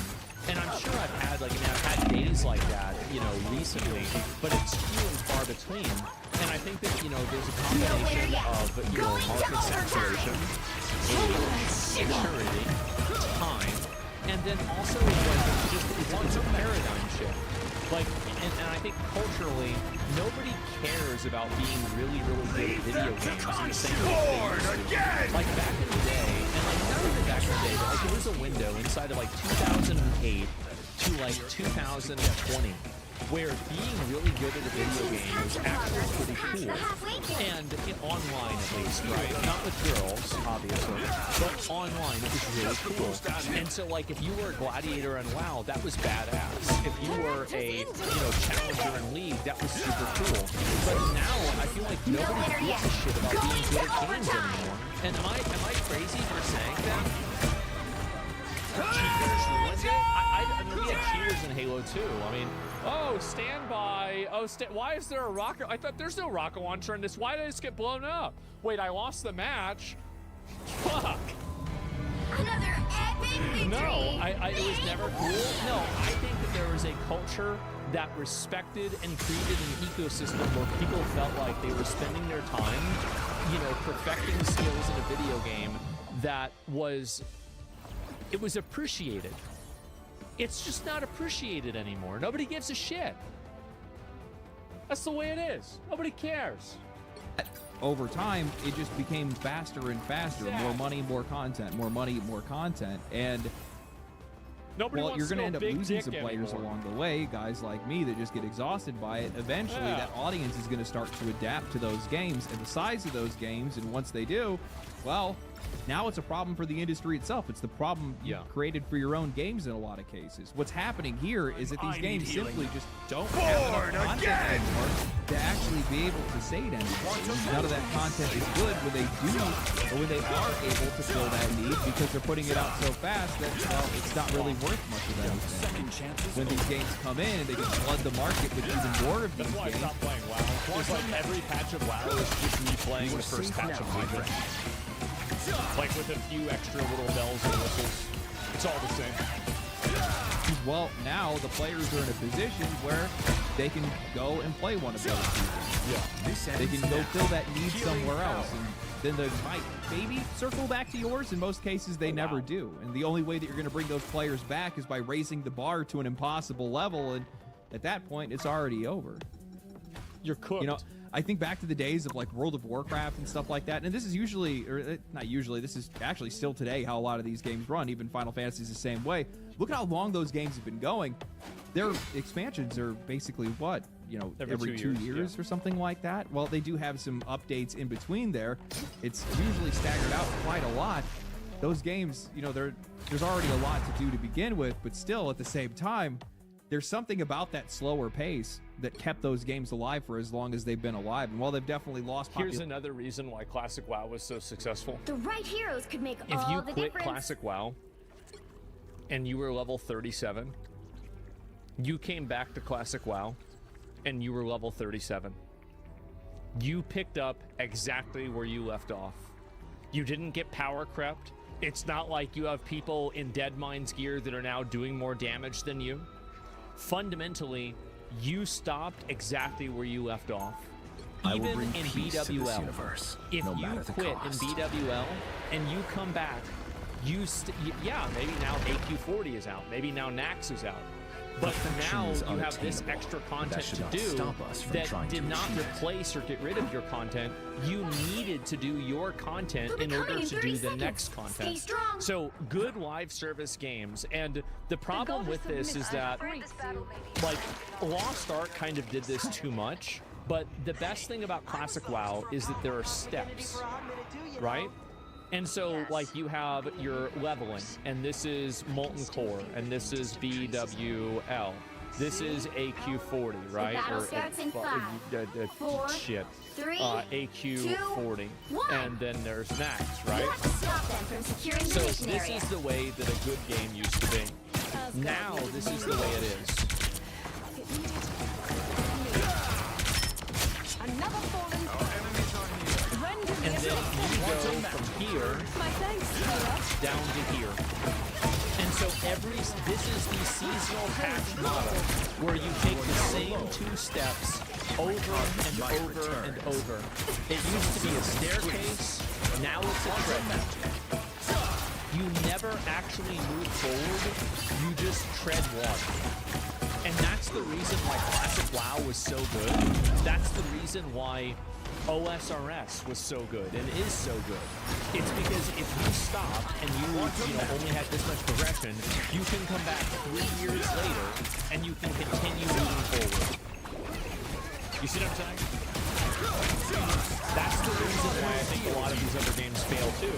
It's because it has engineered people into a mindset of learned helplessness, where it's like, I know it doesn't matter how hard I work, I'm never going to get far enough ahead to where the next patch will just validate my efforts now. There's no reason to perfect my gear now, because they're just going to release something that's going to just be better anyway. It doesn't even matter. That's what it is. Over the years, there's still a hell of a lot more healthier than a lot of the games that are already dead and buried at this point. Yeah. So, you know, honestly, live service gold rush was the right terminology the entire time. These guys came in, they dug everything out, they hollowed out the ground, and they have nothing left to fill it with. It was always destined for failure.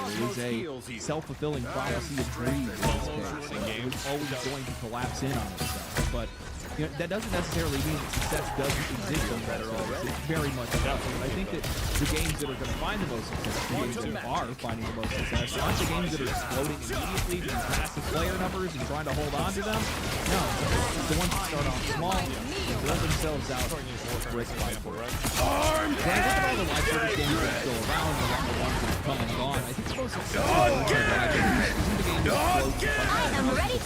explode players and try to flood them with as much content as possible. It's the games that never aim to be big, start small, build slowly, and set the right expectations into the game. And the best, honestly, probably the most fascinating example of all of this is actually Warframe. Now, Warframe is not the most popular game. It had its moments of wild popularity, but its life is basically nearly every live service game in all of existence. Most of these games explode, plateau, and then default.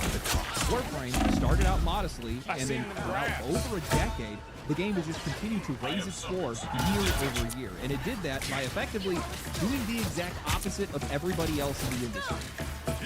Warframe has updates and expansions, but all that content is completely free. It doesn't expire, and importantly, it all remains relevant. It has a battle pass, but the battle pass is completely free. It has microtransactions for cosmetics, materials, weapons, even the Warframe itself. You can buy anything you wanted in the game, but all of it, if not most of it, is completely playable in the game just by playing it, or if you want to, you can get it through their player-driven economy, which you also get through just by playing the game. The point is, the Warframe is almost entirely stripped of FOMO. The carrot is not a stick, it's handed to you, and you choose when you want to eat it or when you want to mother it. I can tell you how inviting, comfortable, appealing that is. It's almost familiar in a way. Like, I think people are tired of FOMO shit. They're tired of FOMO shit.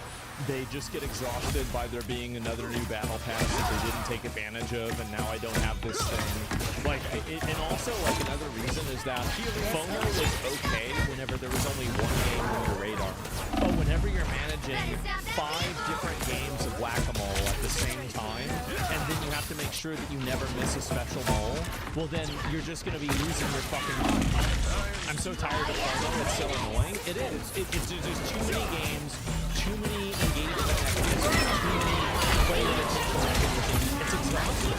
There were multiplayer games from like a decade ago where you still get to share the experience with everybody else, but you get to take it at your own pace. And more importantly, in this case, the developers get to take it at their own pace too. Digital Extremes is a very strict, whenever it's ready approach to their updates. There's no hard roadmaps, no hard dates that they set. It's just kind of flying by the seat of their pants. They usually have an idea of when they want to get something out, but they don't rush themselves to hit a specific deadline because they recognize that that's unfair to both themselves and the players. And while this is something I'm worried about with PoE 2, I don't think they're going to have everything ready for PoE 2 release.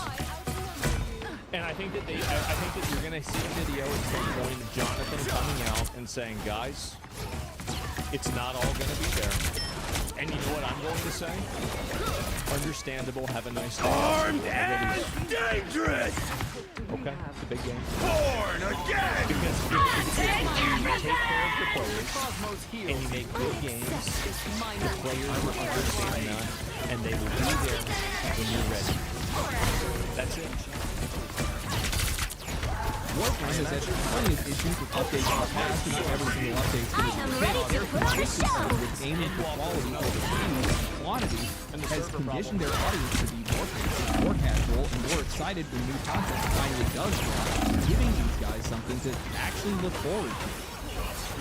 I've been playing a lot of Destiny recently after its final update, and now that there isn't a clear future for the game, or even if the future is that it's actually just over, it has honestly been the most fun that I've had with Destiny in a long time. There is so much content to play, and I'm in no rush to complete it. I'm not holding my friends back by not being able to be online every single day, and we're just kind of having fun with it. And I think a lot of people feel the exact same way. It's why the game, without any new content being added, is averaging the highest player numbers it's seen in almost 2 years. It makes me think Destiny is more like a Warframe, not in a literal sense, but in the sense that the objective should have never been speed, profit, and a straight schedule. It should have been quality, efficiency, and just trying to do something cool. I had a talk with Asdacross, one of the biggest content creators for Destiny, and he was talking about how there were all these things that players had asked for, and how Monument Valley showed that the company was listening to them, and how hard it was to get certain things greenlit. He was talking about some horror stories from some of the developers, and I came to this realization in that discussion that these teams that are built to optimize for speed and monetization cannot fix the things that players actually need fixed, and they can't add the things that players actually want. Not because the developers don't care, but because the business itself is just not built for it anymore. This is the reason why you see a lot of these AAA games failing. It's because they're too large and there's too many levels of red tape and bureaucracy in order for them to make dynamic, good decisions quickly in real time. So, like, it's harder to adapt to the market whenever there's 17 different focus groups that you have to go through in order to make a decision to change the game. That's a huge problem. And you see also, like, video games that have basically one figurehead, one guy calling the shots that's making decisions. And I know that's never actually really the case with most games, but, like, at least that project them are usually better games because there is an ideology that is singularly driving it, and it can be changed. This is real! And I think being able to adapt to market pressure is something that these companies really aren't able to do. I mean, something as simple as setting up a test dummy still takes developers, designers, artists, engineers, and sound designers. Also, more importantly, time. And that's all going to cost these guys money. So management can ask these guys, well, what kind of return are we going to get on this? And we should have these people working on monetizable content instead.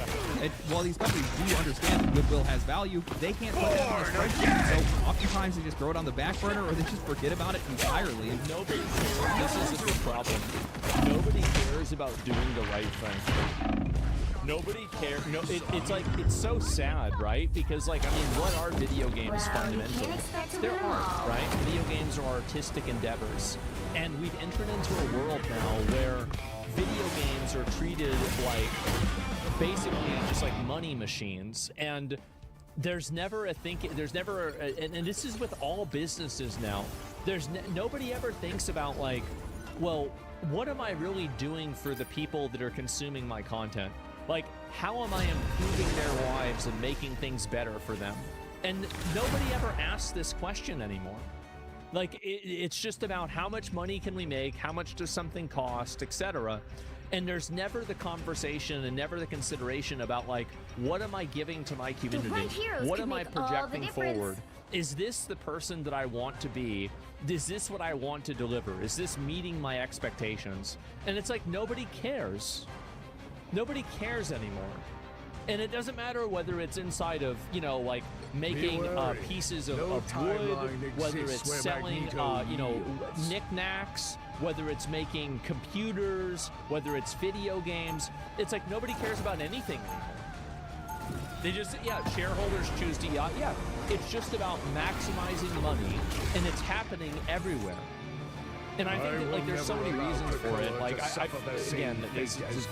oh my god, I can't even get into it, but yeah. The faster and more aggressive that these games get, well, the faster they fall apart because they no longer have the time to be able to support them properly, maintain their balance, and build things that people actually want to be able to make those players stay. Which kind of brings us up to another issue. One of the reasons why these live service games won't slow down even though they need to is because, well, slowing down is antithetical to their own goals. They want player numbers to be as high and as static as possible. So they want to reach every single player they possibly can while also keeping them on that track forever. And they try to accomplish this. They try to accomplish both. And because they do that, well, it will never work. One of the biggest strengths of games like Warframe or Path of Exile is that they obviously want their games to be popular and they want to make revenue. They embrace the ebb and flow but they're comfortable with just focusing on the audience that they already have. They don't overextend, and more importantly, well, they are okay with their players leaving and taking a break. Warframe bucks nearly everything. Also, like, I mean, even Pee-wee, I think Settlers of Calgar is a great example, where Settlers of Calgar, they definitely tried and implemented some features into that had modern gaming functionalities, things like, you know, cyclical reward systems, like, for example, sending people out on those boats to do things. Like, that was a feature that they added in as a limited feature to see how players would react. And, you know, some of that got added in, some of it did. Power as well. Yeah, Power, I can't wait for that game. Single modern trend out there. It is such a weird game, but they just fix it on their core audience and what their core audience wants. And while that actually separates them from wider audiences, the people that do like the game absolutely love it. And that's where a lot of these recent live service games have been going.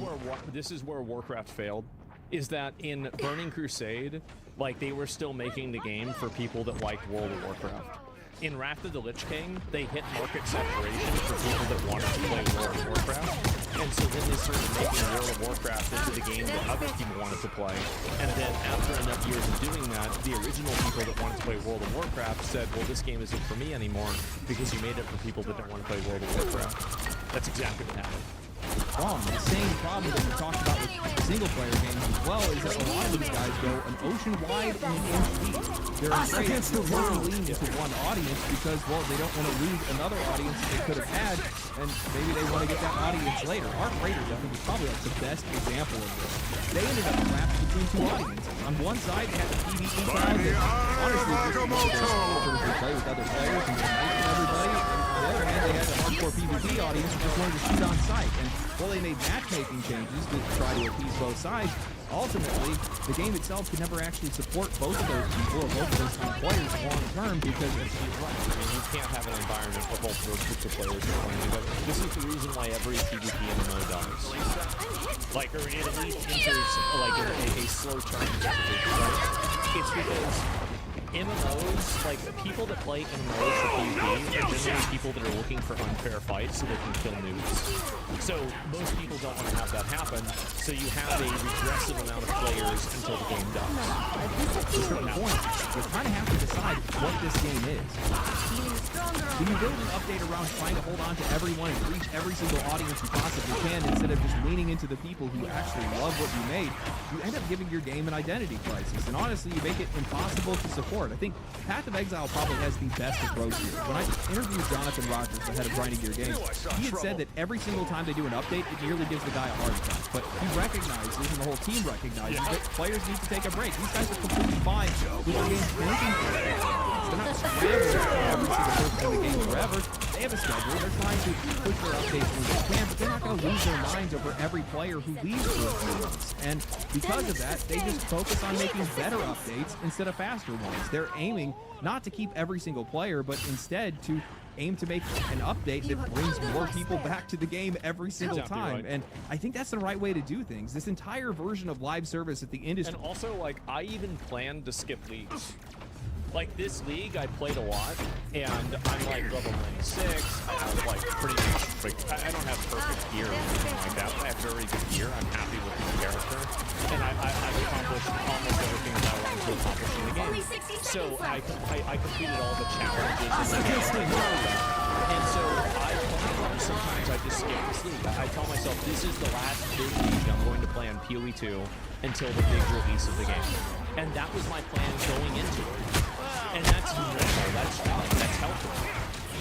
Built around all the games, building out of these massive player counts forever just isn't sustainable. It's not sustainable for the players, and it's definitely not sustainable for the developers. And the wider the audience they try to reach, the more players they try to hold on to, the less these games actually end up being made for the people that are actually playing them, because, well, you just can't keep that many people forever without eventually breaking the game. So I don't think that live service is completely dead. I just think the version of live service, as good as there's been chasing,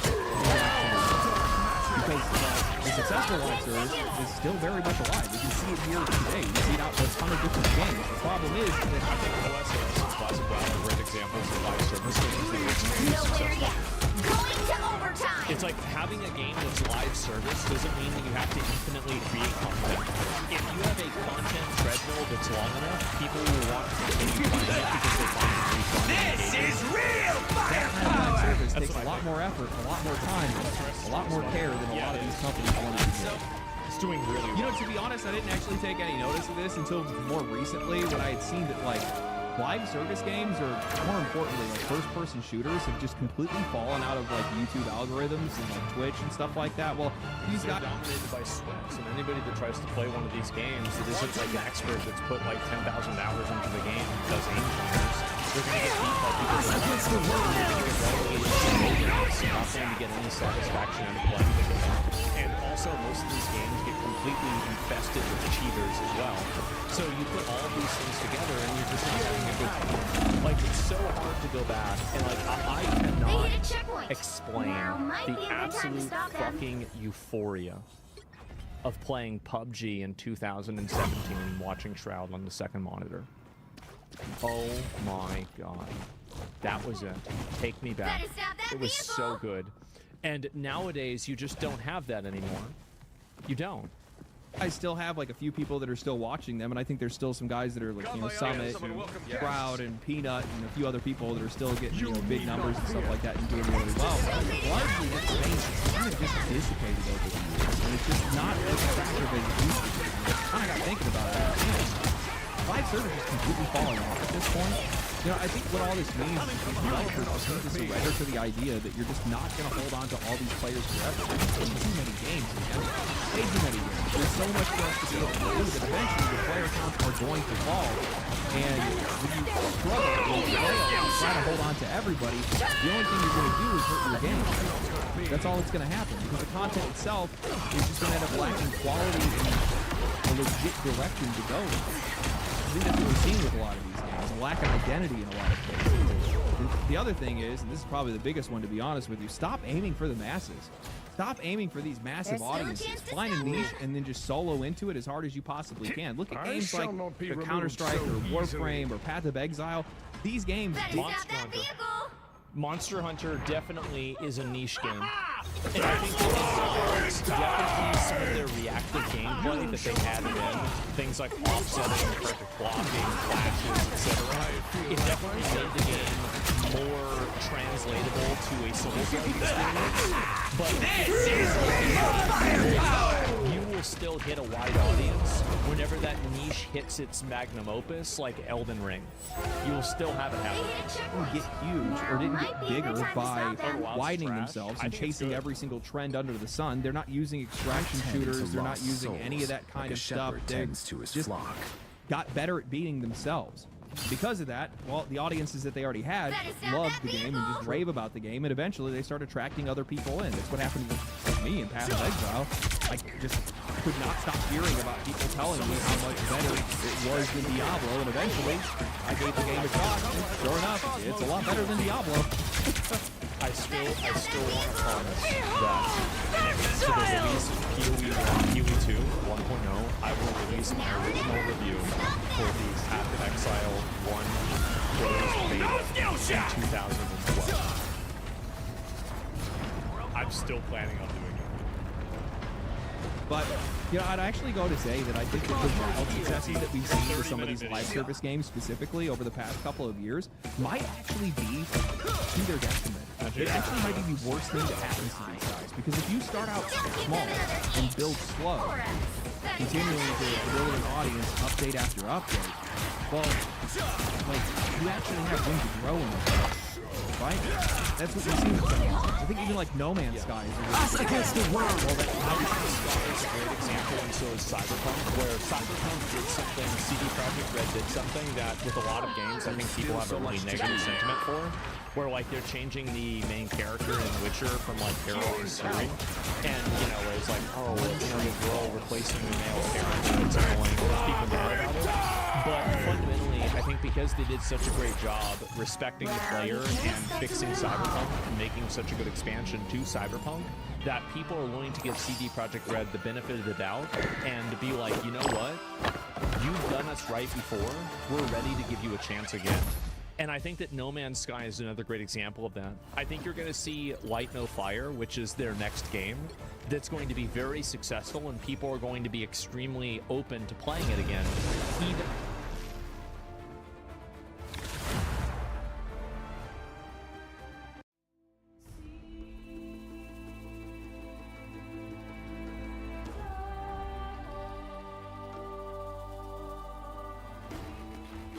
The right heroes could make all the difference.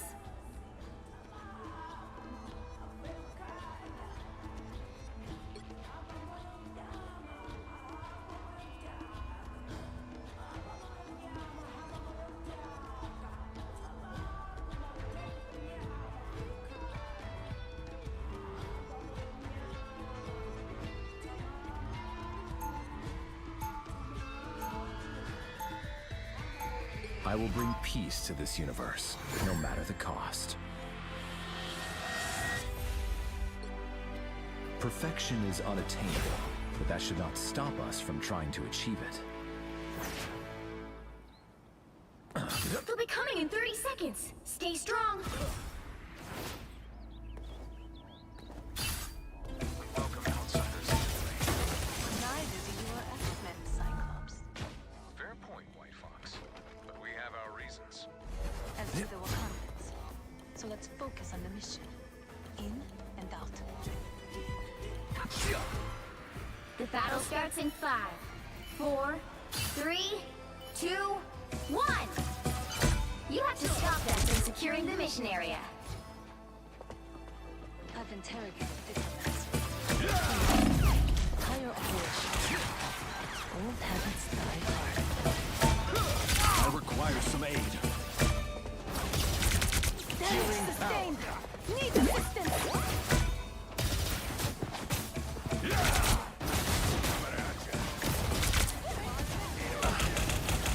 Cosmic might returns.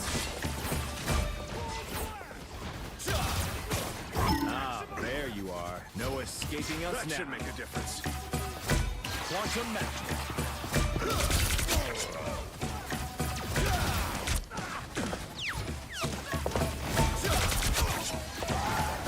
The cosmos heals you.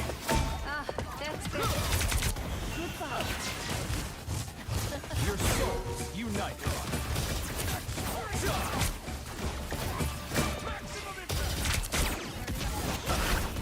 Quantum magic.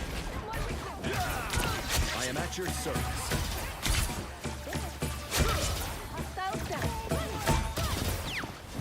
Got my eye on some unwelcome guests. Healing power. This deserves your I attention. require some aid. Victory has escaped us. I feel better already. That should make a difference.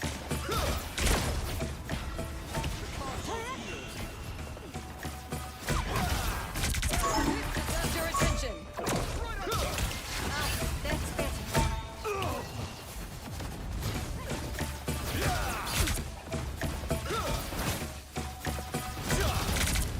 Quantum magic.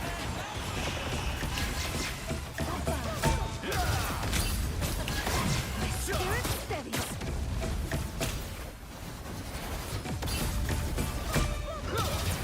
Healing power. The perfect hex.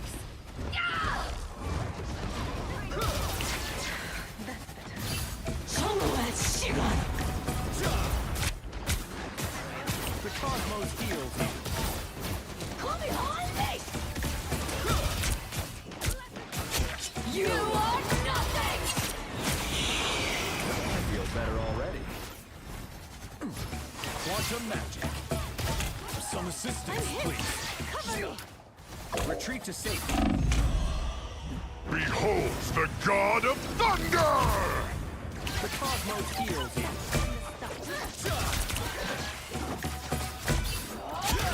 Weakling. Good timing. Perfect synergy.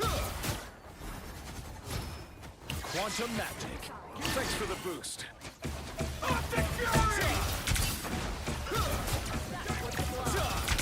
Bet you didn't see that. Check out this one. Healing power. If we wish retreat now. Blasting through! My cosmic might returns. That's good. Watch me soar! Us against the world! Healing power.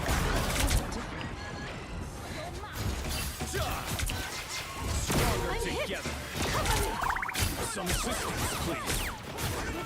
Healing power. Back in the hunt.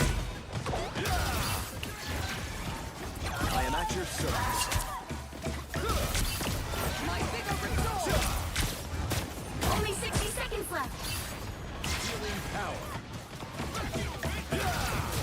The perfect hex!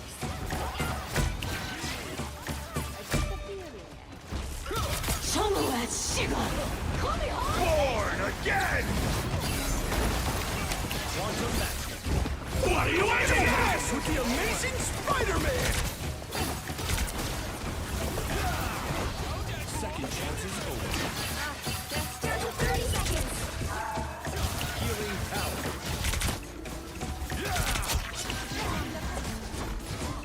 The perfect hex!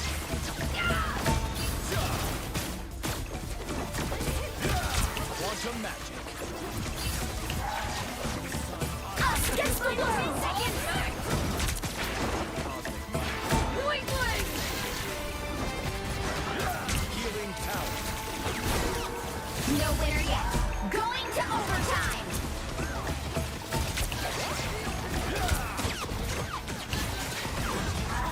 Behold the God of Thunder!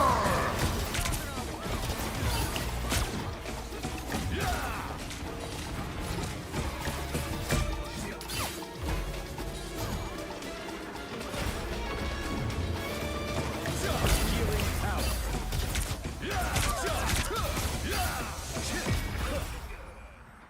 What a difference. You need to stop that vehicle in its tracks.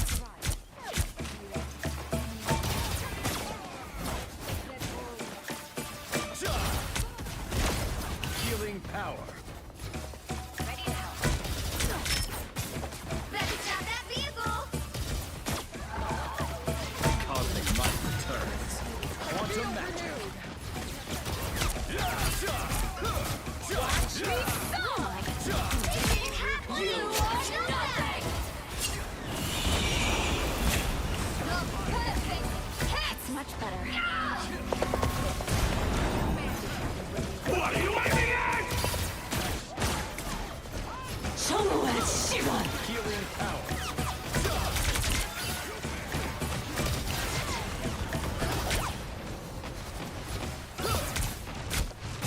He stopped them in their tracks. Quantum magic. That should make a difference.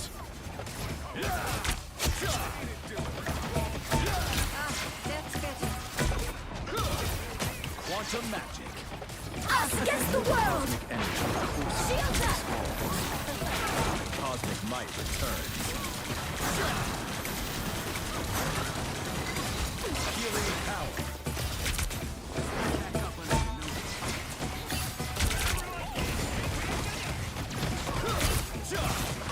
Don't mess with the amazing Spider-Man!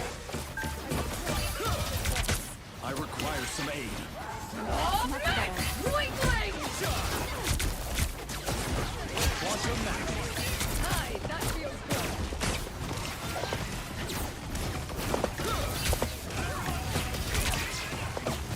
Only 60 seconds left.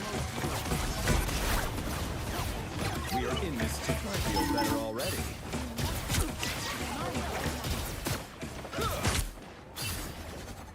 What are you I aiming found at? more lost souls.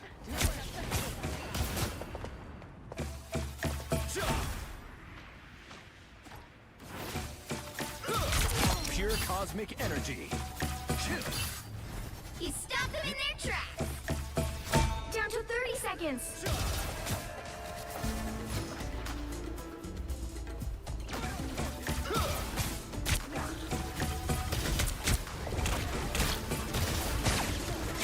The cosmos heals you.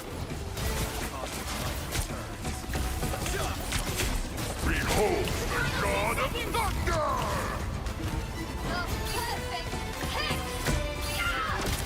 Quantum magic.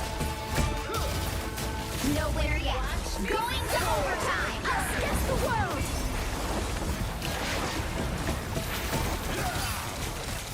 Quantum magic.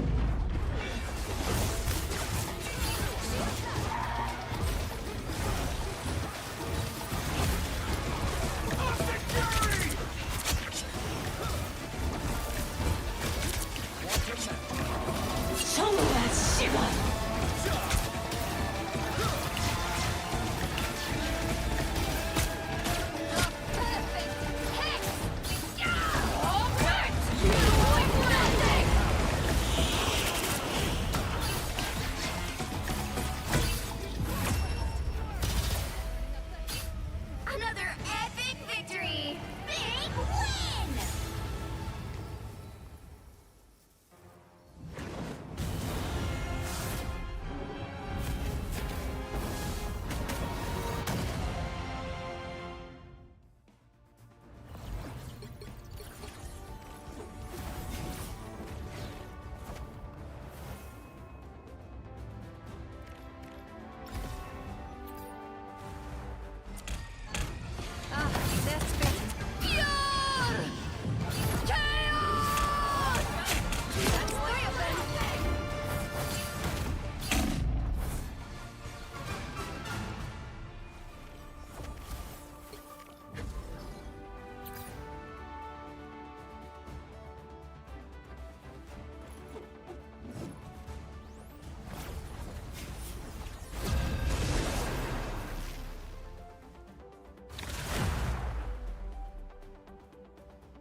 Pick your hero. Or villain. I'm not judging.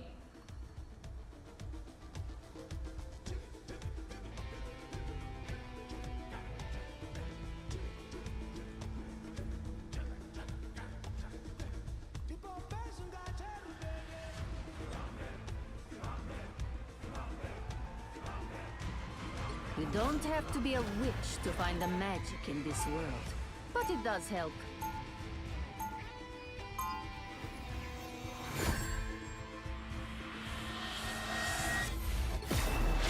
Magneto raised me to never stop fighting for what I believe is right. 30 seconds before you attack. Get ready.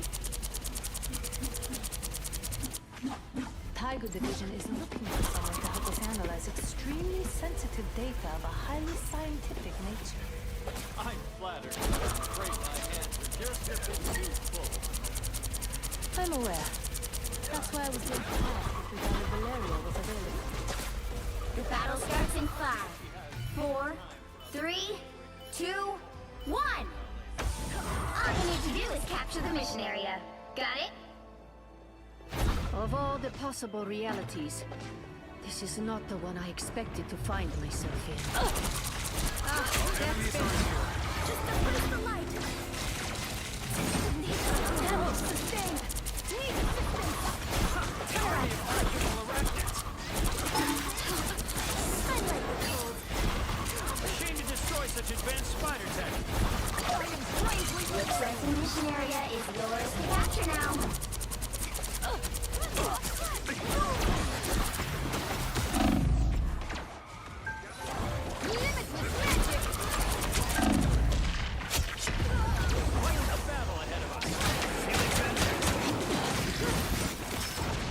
Back in the hunt.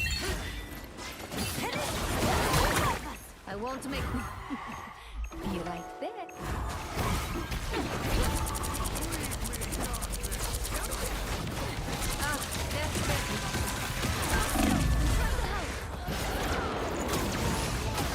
That's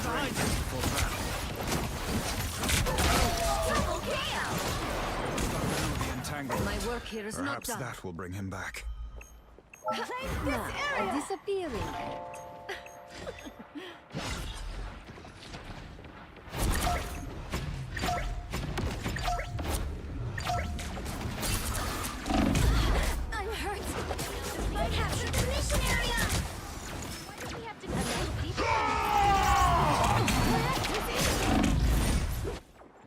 make the same mistakes again.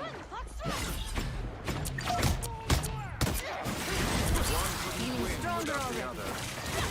Chaos control!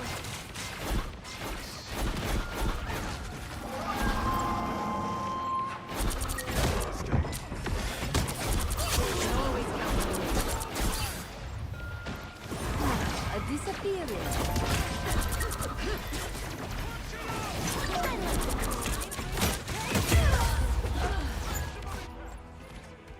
This universe needs a different kind of protector. My work here is not done. Glad to help. You are under my spell.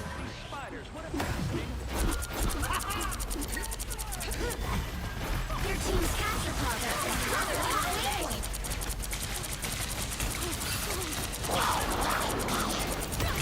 You're not going anywhere.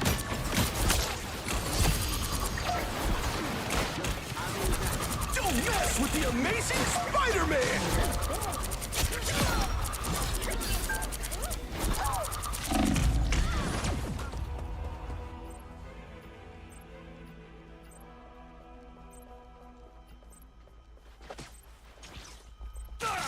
My work here is not done. Need assistance. They've almost got it. Got my eye on someone welcome guests. Feeling stronger already. Hold still. I'm trying to help. It's the grand finale.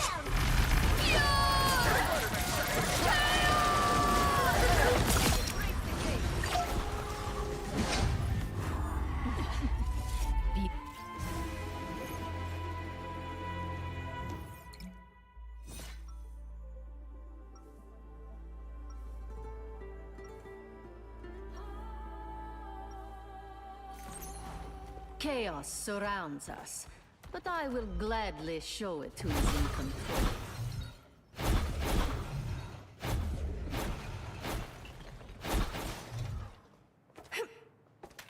30 seconds before you attack. Get ready. The battle we are about to face is fraught with danger, Scott. Be ready. If I survive what Alchemax did to me, I can survive anything. I have a spell that could remove the trauma you experienced from your mind, you know. No thanks, Wally. The battle starts in 5, 4, 3, 2, 1. All you need to do is capture the mission area. Got it?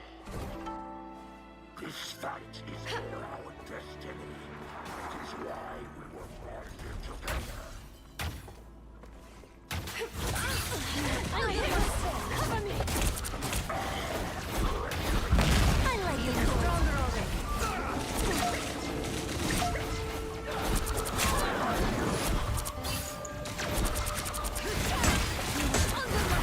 Looks like the mission area is yours now.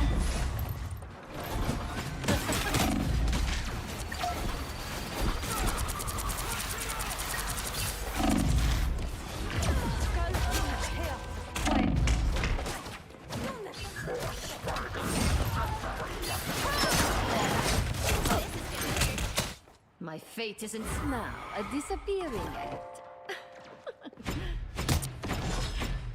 Right on target!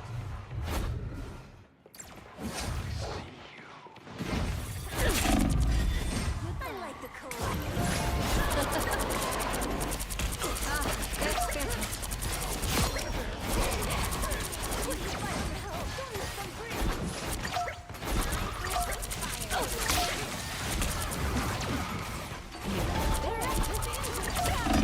I'm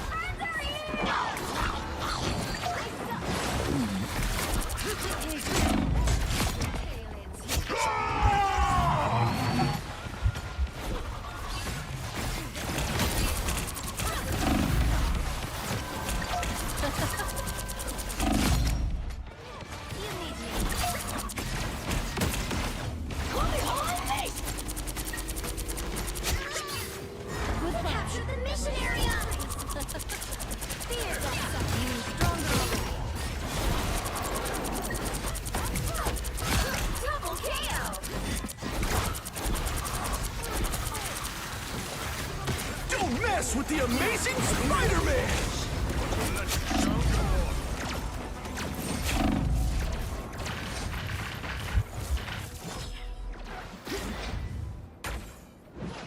A nice deep freeze. I won't make the same mistakes again. Goodbye. For now. Uh-oh, they don't look friendly. I'm hurt. You're under my spell.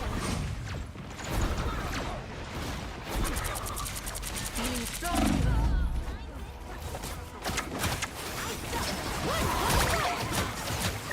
I'm hit. Cover me. Reborn from the chaos. Their team's capture progress has passed the halfway point. I am Asgard's might!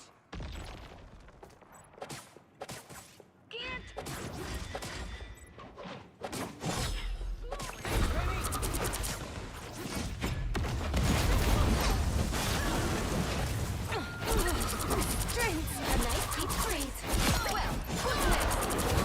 Chaos control!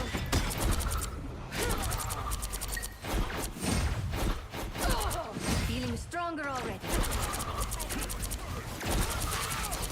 They've almost got it!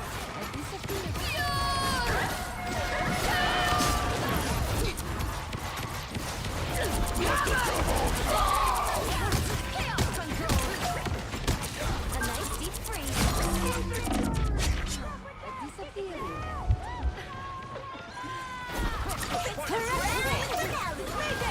No winner yet. Going to overtime. Control seized.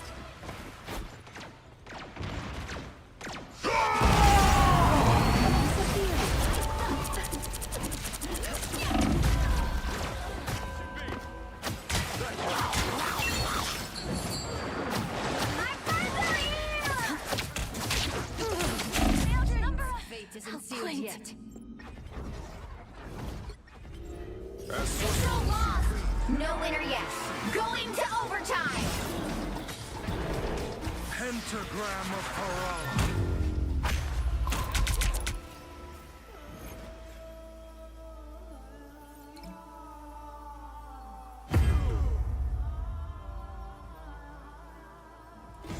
Well, you can't expect to win them all.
Pick your hero.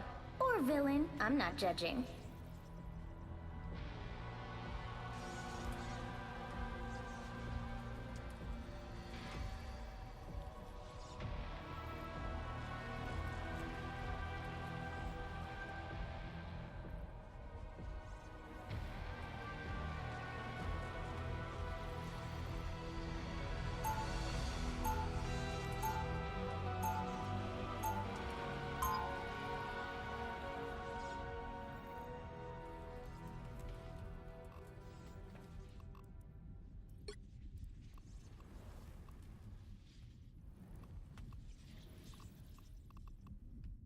Seconds before you attack. In a Get world ready. consumed by darkness, I will gladly be the light. Tiger Division is looking for someone to help us analyze extremely sensitive data of a highly scientific nature. I'm flattered, but I'm afraid my hands are just a bit too full at the moment. I'm aware. That's why I was going to ask if your daughter Valeria was available. The battle starts in 5, 4, 3, 2, 1. All you need to do is capture the mission area. Got it? I'm not cold. I'm focused. There's a difference. A shield. How nice. You know what to do, spiders?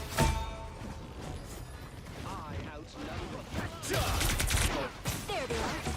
Some assistance, please. Feeling fantastic. Quantum match. Back in the game. Looks like the mission area is yours to capture now. Quantum match. The mission area is yours. Enemies scattered. They're down. I feel better already.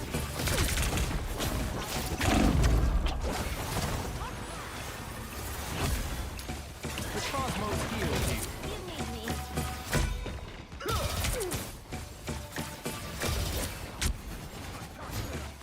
These creatures may be the spawn of monsters. This is officially a Healing power. zone. Thanks so much. Here comes trouble. This time I need Back in the hunt. Turn around, quick. quantum magic. So many things to destroy. I feel better You already. captured more than half of the mission area. Keep going. I suck.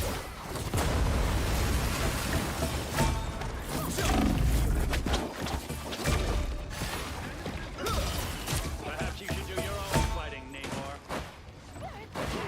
Your powers are mine! Fear Magneto!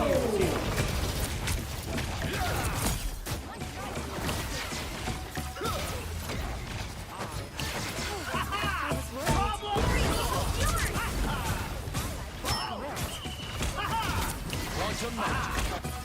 I feel better already. I like the cool. Oh, those are some angry octopi. I require some. Tremble before fast! Time for some fireworks. No winner. Going to overtime.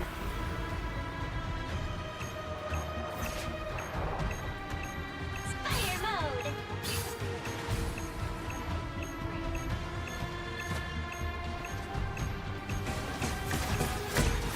Quantum magic. In this together.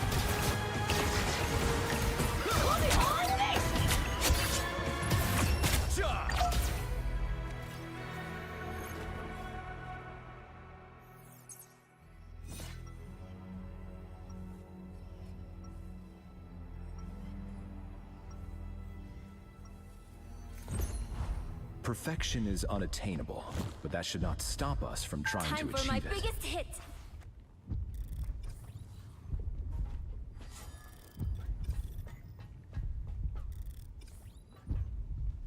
Seconds before you attack. Get ready. Luna Snow! I know all of your songs. It's always an honor to meet a fan. Oba-chan loved to play them on the oldies station for me. Wow, for a girl with ice powers, I suddenly feel pretty uncool. The battle starts in 5, 4, 3, 2, 1. All you need to do is capture the mission area. Got it? A shield. How nice. What comes next is never pretty. Some assistance, please.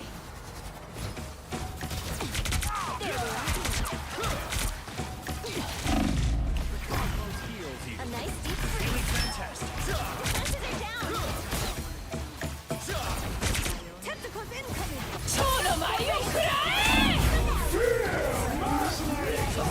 Capture now. Healing power. The mission area is yours. Born again! Healing power. Reckless now. Problem solved. Double KO. Second chance Cosmos heals you. What do we do?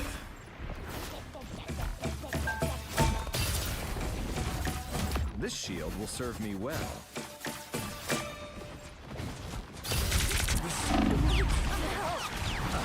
Trouble has arrived. Wanted Cover me! We are in this together.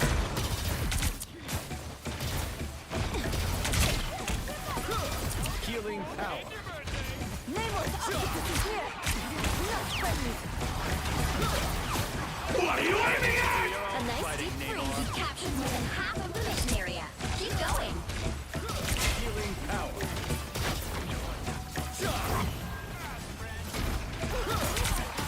Cosmic might. We made quite Healing power. Us against the world. I am at your service.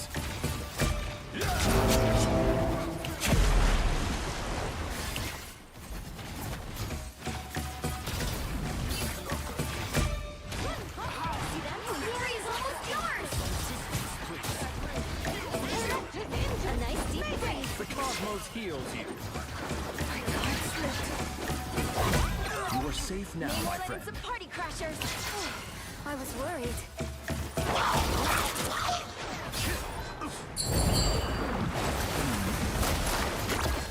Cosmic might returns. I liked it cold.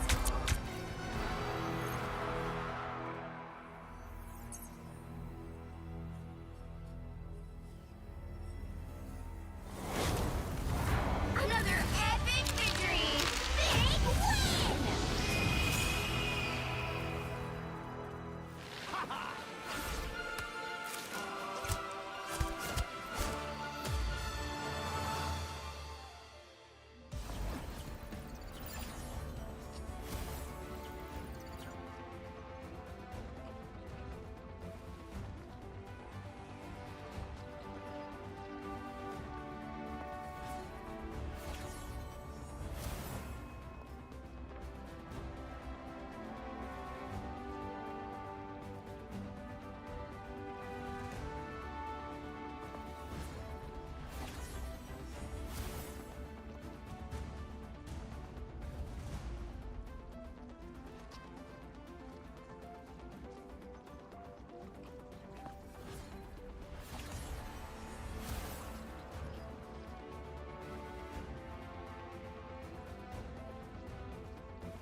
Now I see them. Charles A little dreamed help, of a please. safe haven for all mutants. Blessed. I have made it a reality. Short sense. Armed and dangerous! That was all it took. But just.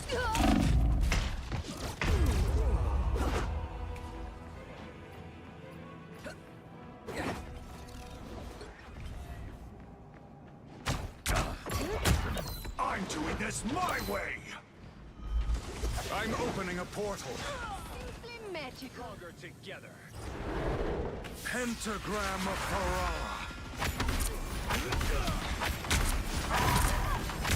I am strengthened for battle.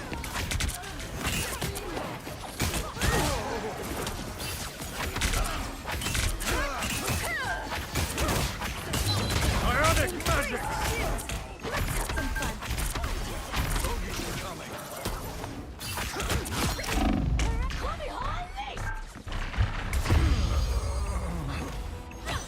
You are under my spell.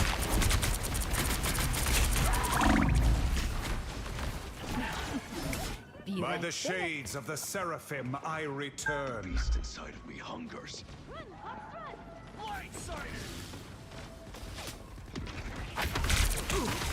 I am strengthened for battle.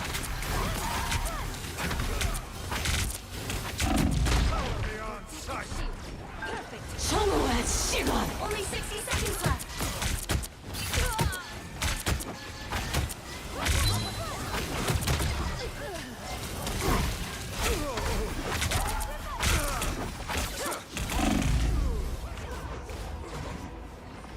Come, my minion. Sorcerer Supreme. Yeah. You're not going anywhere. Feel them getting closer. I have unfinished business here. Now, a disappearing. Down to 30 seconds.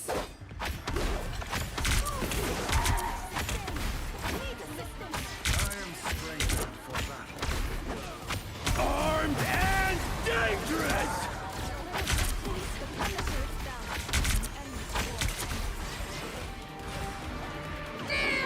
Final 10 seconds. Born again! Nowhere yet.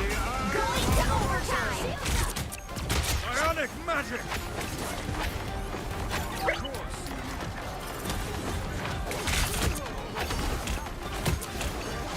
Don't mess with the amazing Spider-Man!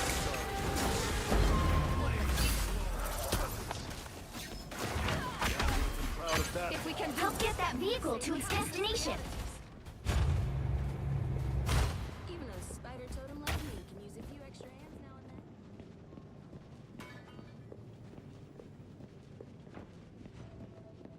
then. Our enemies are near. I think I found their hiding spot. Correct with the injury. Make it. An unseen assist. Good medicine.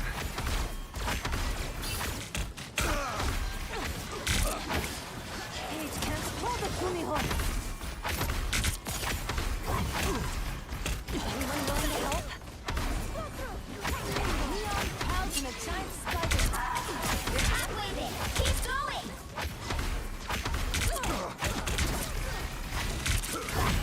I got you covered.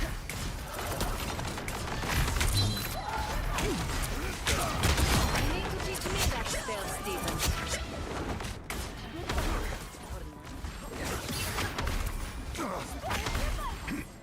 Good medicine. Almost there. Don't turn back now. Enemies are near. I can feel them.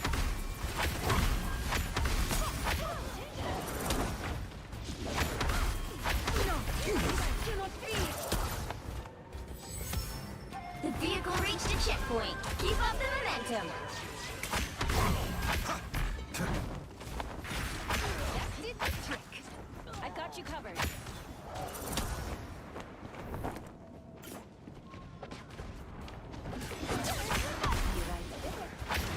Another fearsome foe.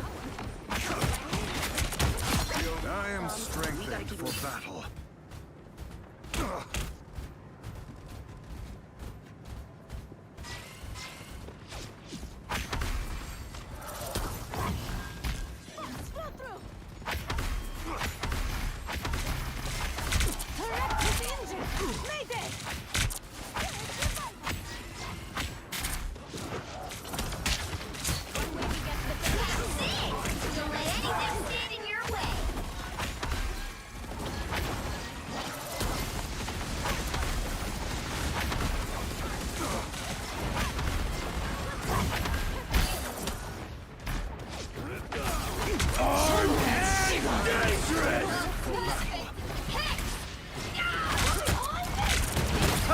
on sight! So close! This is your big chance! More scum scraped off. Here is an enemy to pursue. Simply magical. I'm opening a portal. The beast inside opening hungers. A short space. Another epic victory! Win!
Welcome back to the most professional StarCraft 2 with a 9-time GSL champion, the Terran in the Red, the man, the myth, the Maru, facing off against the player who kept him from several more of those championships, the rank 1 Protoss in the world in the blue. It's Hero in a best-of-7 Terran versus Protoss semifinals to the $20,000 Maestros of the Game tournament. Before we get started, it'd be incredible if you could smash that like button, maybe even subscribe. It'll be kind of the algorithm. And Jimmy, what do we have? Yeah, it's them again. 1,870 likes on this video, on this cast. And I'll cast another one. And I'll probably do it anyways, because I don't know what else I'd do with my life. But thank you for watching. Hopefully, you've had a good day so far. Hopefully, it's about to get just a little bit better, as the first Zealot, hiding in the trees, popped out by the grenade. Maru catches it on the way across, but Hero not to be outdone. Crouching Zealot, Hidden Reaper. Actually, no, really just Crouching Zealot and also Hidden Zealot because of the blocker. There's a Zealot in the trees. Adept is on its way across, and Maru's busy flirting with the Zealot, but Hero's always throwing more shade. As things get started here, one of our last tournaments, if not our last tournament, on the old patch, the 12-worker start, the drama, the excitement, the bunker finishing at the last second. But most of the tournament was hosted on the previous patch, so they decided to play the final days on it as well. And I'm glad we got the opportunity. 1 HP! But the plot armor that Hero was equipped with once again holds strong. The second Adept is also following. Really, don't do it. Don't do it. 15 HP. Yeah, but one more hit could make the difference. The extra little distraction. He doesn't get the hit. He draws a little bit of fire in every sense of the word. And, well, the second Adept gets away. And superficial damage at best. In fact, Maru lost nothing. Maybe a couple weeks off his life from the stress of facing Hero's early game. Hero just builds a Zealot. He's walling off like it's Zerg versus Protoss. Well, no, because he's actually walling off coherently, but... well, now what? Now the Reaper Hellion just kind of strolls right in because of the lack of aforementioned wall. The Adept Shade is chasing. The Hellion in the main, lining up some of the probes. One down. Adept takes out the Reaper. Citizens arrest Hellion. Another shot. Stalker comes around, tries to finish it off, and it's not going to be enough. Only one kill. And, well, the buffet table of units in the early game here. Moving to the units lost tab.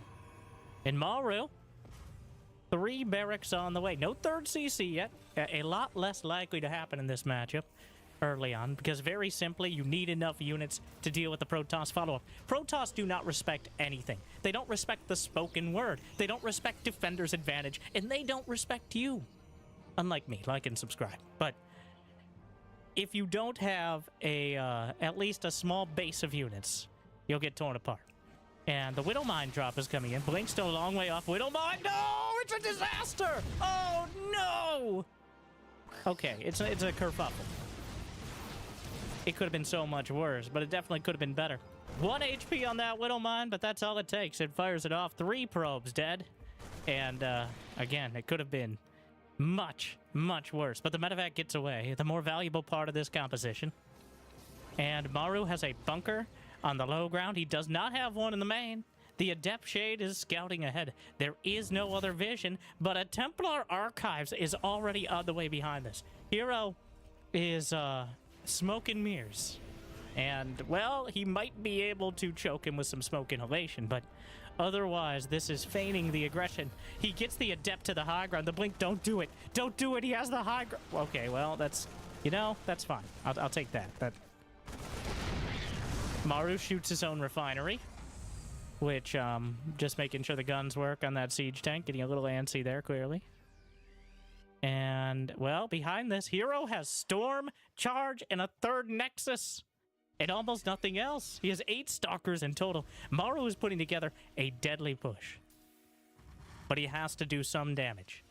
Maybe he doesn't have to kill Hero, but he has to get close. Because Hero... Well, I was going to say Hero's going to have the economy, but he actually only has 44 probes. He is very intentionally not building anymore until I started that sentence just to make me look mad. But making sure he has the warpins, making sure he has the gateways on the way. He needs the weapons of mass production to deal with the strength of the Terran timing. The stim and the combat shield, combined with siege tanks behind. Gateway units are not enough. You need splash damage or overwhelming numbers. So Hero is going to fake it till he makes it. The Warp Prism threatening, but does he believe him? Maru does not. He knows. It's a fake. He absolutely knows. He did not respect that at all. But look at this Terran army. Look at the girth of it. Look at the size of it. And most importantly, look at the supply. 110 to 90. But the Templar have a tendency to change the game. And he lays down the Storm. He rips through the siege tanks, the Stalkers, and the Storm combining. The Sentry hung out to dry in a field, a deluge of Psionic Storm. And just like that, Maru's most important units of this push, well, I guess the medevacs are probably just as important, but the siege tanks, the thing that helps them actually push forward, are ripped apart. Though the Templar themselves will be gunned down as well. Another Storm, not quite clipping the Widow Mine, slides around the edge. Medevac's doing what they can, but is what they can good enough? Meanwhile, the supplies drags the Widow Mines into what's left, the dregs of the bio. And the medevac's trying to pick it up. He's trying to get to the high ground, but there's nowhere to run. And every second he takes, every step he takes, they'll be watching. That's why they're called Stalkers.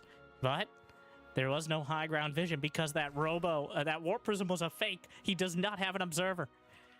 He just started a Robo and 2 Forges, so Hero filling in the rest. Maru behind it, taking his 3rd command center. Hero may very well be able to delay it, and maybe more than that. He takes out another medevac. Marauder stuck in the corner. The command center will complete. The SCV definitely not getting hazard pay, though it does deserve it. Tries to drag in Prairie Dog Micro and the Widow Mine to minimize the shot, and Hero just shoves in. The Archon, not so good in tight spaces. The Zealots also struggling. Behind it, Widow Mine dropped terrible damage. I was gonna double up on the terrible damage, but it simply was. It was only 5 kills, which still enough to keep Maru within striking distance economically and within striking distance more literally. But Hero is rallying across the map, warping in at his 3rd and joining up at the front. Hero takes the economic hit and then takes a 4th. Widow Mine will drop again. It is not cloaked. It does not have the Drilling Claws upgrade, so he doesn't need detection for that moment. But another Widow Mine. And Hero, the altar, the sacrifice, and he actually does, and he'll take a Stalker and he gets a probe. Buy one, get one free. Pretty good deal there. Stalker costs literally twice as much as the Widow Mine. So anything extra is also nice. And now a very real Warp Prism is on the way. The Double Forge being chrono boosted. And the Widow Mine's down the center. We'll take out a couple Zealots, but a few more charging in the glorious battle. But Maru already has Ghosts. Not too surprising, considering the propensity towards Storm. but not something you usually see at such relatively low supply. On the other hand, Hero is shifting towards the Robo Bay, the Colossi, potentially. Maybe even Disruptors, but Colossi, a much our obvious counter. The feedback, 0 out of 5. Healed the people who murdered my friends. Maru gets the energy wiped out of most of his medevacs, but the health is going to need to be wiped out of the rest of the bios. Hero just not reacting to the obvious push. He's got 2 Templar and a Prism, and the pre-MPs gets 1 Storm, but then loses the Prism with a Templar inside. Waiting through the Storm, though. Meanwhile, a single Widowmine on the high ground. Ugh. Another dash of probes. But wait, there's more. The Widowmines in the natural. There's no cannon there.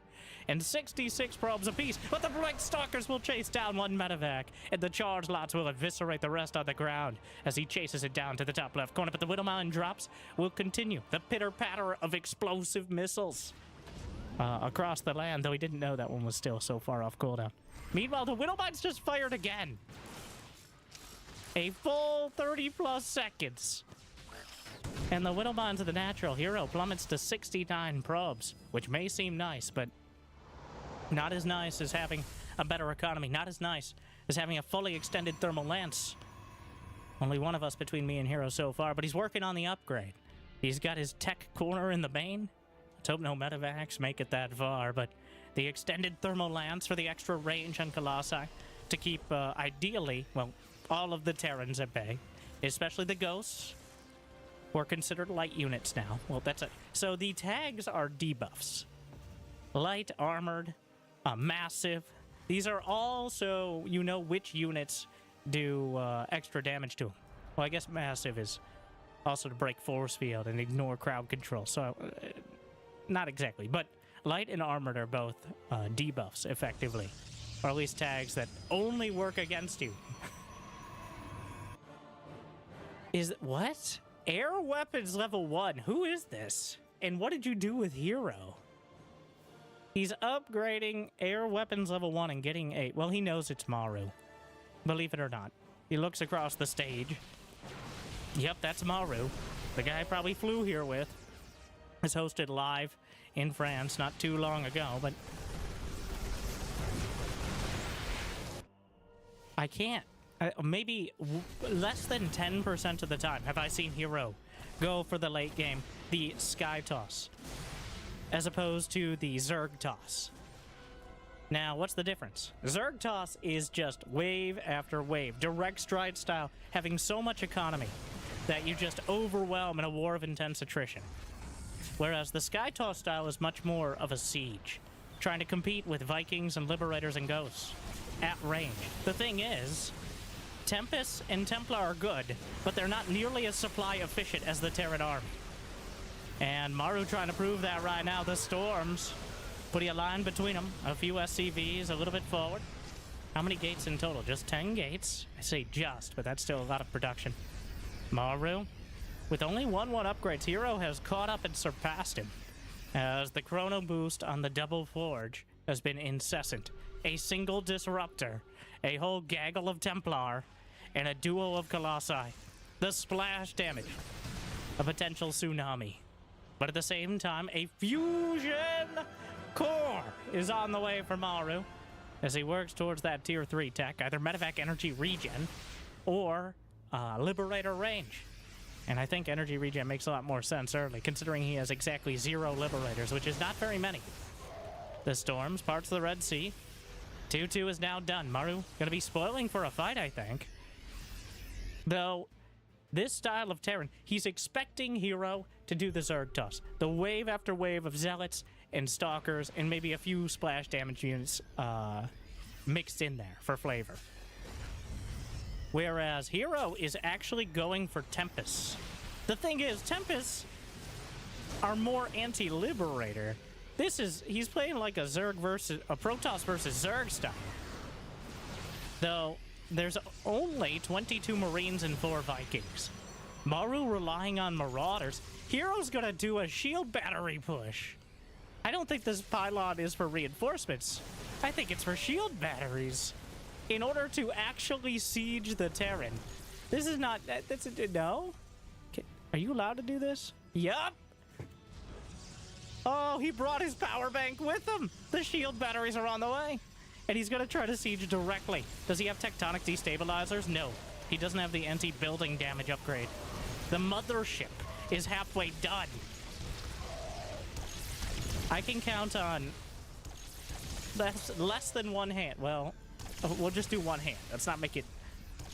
the amount of times I've seen a mothership against Terran over the last year or so. And no hands, I think, players who aren't Hero who've done it. But Hero with the shield battery push, a gateway to... Oh, wait! There's no detection! Oh, wait, there was an observer, but it just wasn't close enough. He's stimming forward. The disruptor will be popped immediately. The Vikings challenging the Tempest. The EMP wiping out their shields. The Colossi trying to cut into it, but there's simply not enough damage. The Protoss army is too brittle, and Maru is tearing right through it. The Marauders stutter stepping. The Colossi toppling. The Tempest are taken out of the sky in a massive cinematic of a warping. The Zealots taken... It wasn't a super pylon, because of course it wasn't, Hero. But the Zealots eventually make it onto the field, and will stop the bleeding for now, or whatever it is the Protoss do. I don't know if they have blood or if it's like a plant-based fluid. What? There's an icon for that. Some of our new quality of life updates, respective of which patch we're on, but the time warp from the mothership is here. How many orbital commands? Just 3, which means there's not a guaranteed scan by any means on a regular basis. Maru has not been able to go for the Turtle Terran where you batten down the hatches and you just build a wall of command centers. He's barely been able to wall them out at all. But Hero has gone for the much more expensive, harder to replace unit composition. I mean, it's a mothership, it's Tempest. There's a Colossus just kind of hanging out there on its own. Bit of a lone wolf, which is really dumb. But, you know, to each their own. Tectonic destabilizers, those Dorito-dusted Tempest shots slamming in. EMP brushes against the mothership, who can has plenty of shields, at least for now. The next patch actually nerfs that, but I digress. 3 ghosts versus a mothership. Well, if she doesn't have detection, then there's no reason they can't win the fight. But fortunately, the Observer with it. It's now 5 next. Hero doesn't have much in the bank. And he's lost not too much more. It is a precarious army, though. It very much relies on taking a fight from the right angle. And Maru's acutely aware of that. The Tempest firing off their shots, but the Vikings closing in. Now, Storm is a historical and practical counter to the Vikings, but... Oh, and the pylon warping in. The Stalkers will complete the Storms! Category 5 down the center, but the EMPs, that's the end of it. There's no more Storms. He's kiting back. Is there time warp on the mothership? Indeed there is. That's going to be absolutely critical. He wants to draw Maru into a fight, then use the time warp to keep him there in a spot where he could actually kill him. But Maru too slippery right now. The Vikings and the mothership, still no time warp, chasing it down. Storms with the energy recharge. And Hero's Death Ball is continuing to march forward, but Maru is given as good as he's getting right now. The Tempest, though, guaranteed to get some shots off. Blinking away at the army. Another Marauder here, a few Marines there. Actually, the biggest risk for the Tempest is overkill because of those massive balls that they put together and shoot directly at a unit. Putting 4 of them into 1 Marine certainly isn't worth it. That was one of the places you can time warp. Indeed. A scan. Maru up to 5 orbital commands. The Vikings snipe off. Maru has no ship weapons upgrades, nor mech armor. It's shared between ground and air. So, Hero with +1. I believe that allows, what's it, 5 Tempest shots? The +1 is actually a pretty big breaking point for the Tempest, because weapon upgrades scale with damage, as opposed to armor and shield upgrades, which only reduce attacks by 1. And that's why, usually, especially Protoss, but most compositions in general prioritize the weapons. Few Stalkers at the front, but Maru, 3-3. He's just now starting ship weapons for the first time. A scan. He's gonna scan the Legion of Zealots. Maru moving forward. A few probes on the front line. At this point, it's more of a problem for him to have this many. Maru dropping back. As the Tempest, he could really use an Oracle or two for Revelation. The charge lots have swung all the way through the base. Gutted the third. He's fighting on the field. Huge Time Warp. And that one caught most of the army and will slow it down. The Ghost will cloak. The minerals are almost entirely mined out. The gas is gone at the first two bases. The Planetary Fortress. Oh, it's so important. The active cloaking. He knocks out the Planetary. That position has confounded him for the last almost 10 minutes, and Hero finally breaks it.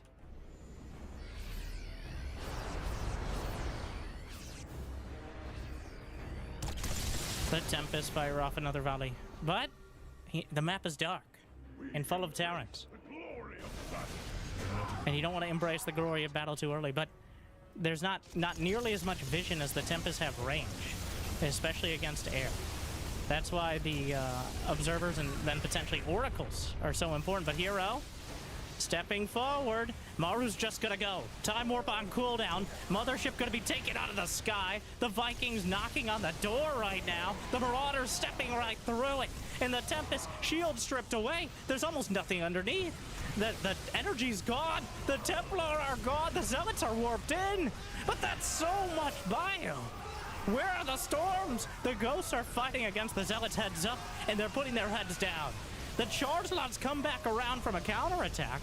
Maru going for the full-on almost bait. Well, it's not a base trade if you're not trading anything. All the observers are back home to see what's going on. Wonder what happened there. And Oracle, a little bit late. The Revelation, oh, probably shouldn't be here. Not exactly a high-level one, to say the least. Maru jammed into a corner. The Zealots don't work so well in tight spaces. And Maru, he just cleaves right through the entire army. Hero ran out of splash damage. The well ran dry. The EMPs helped it there.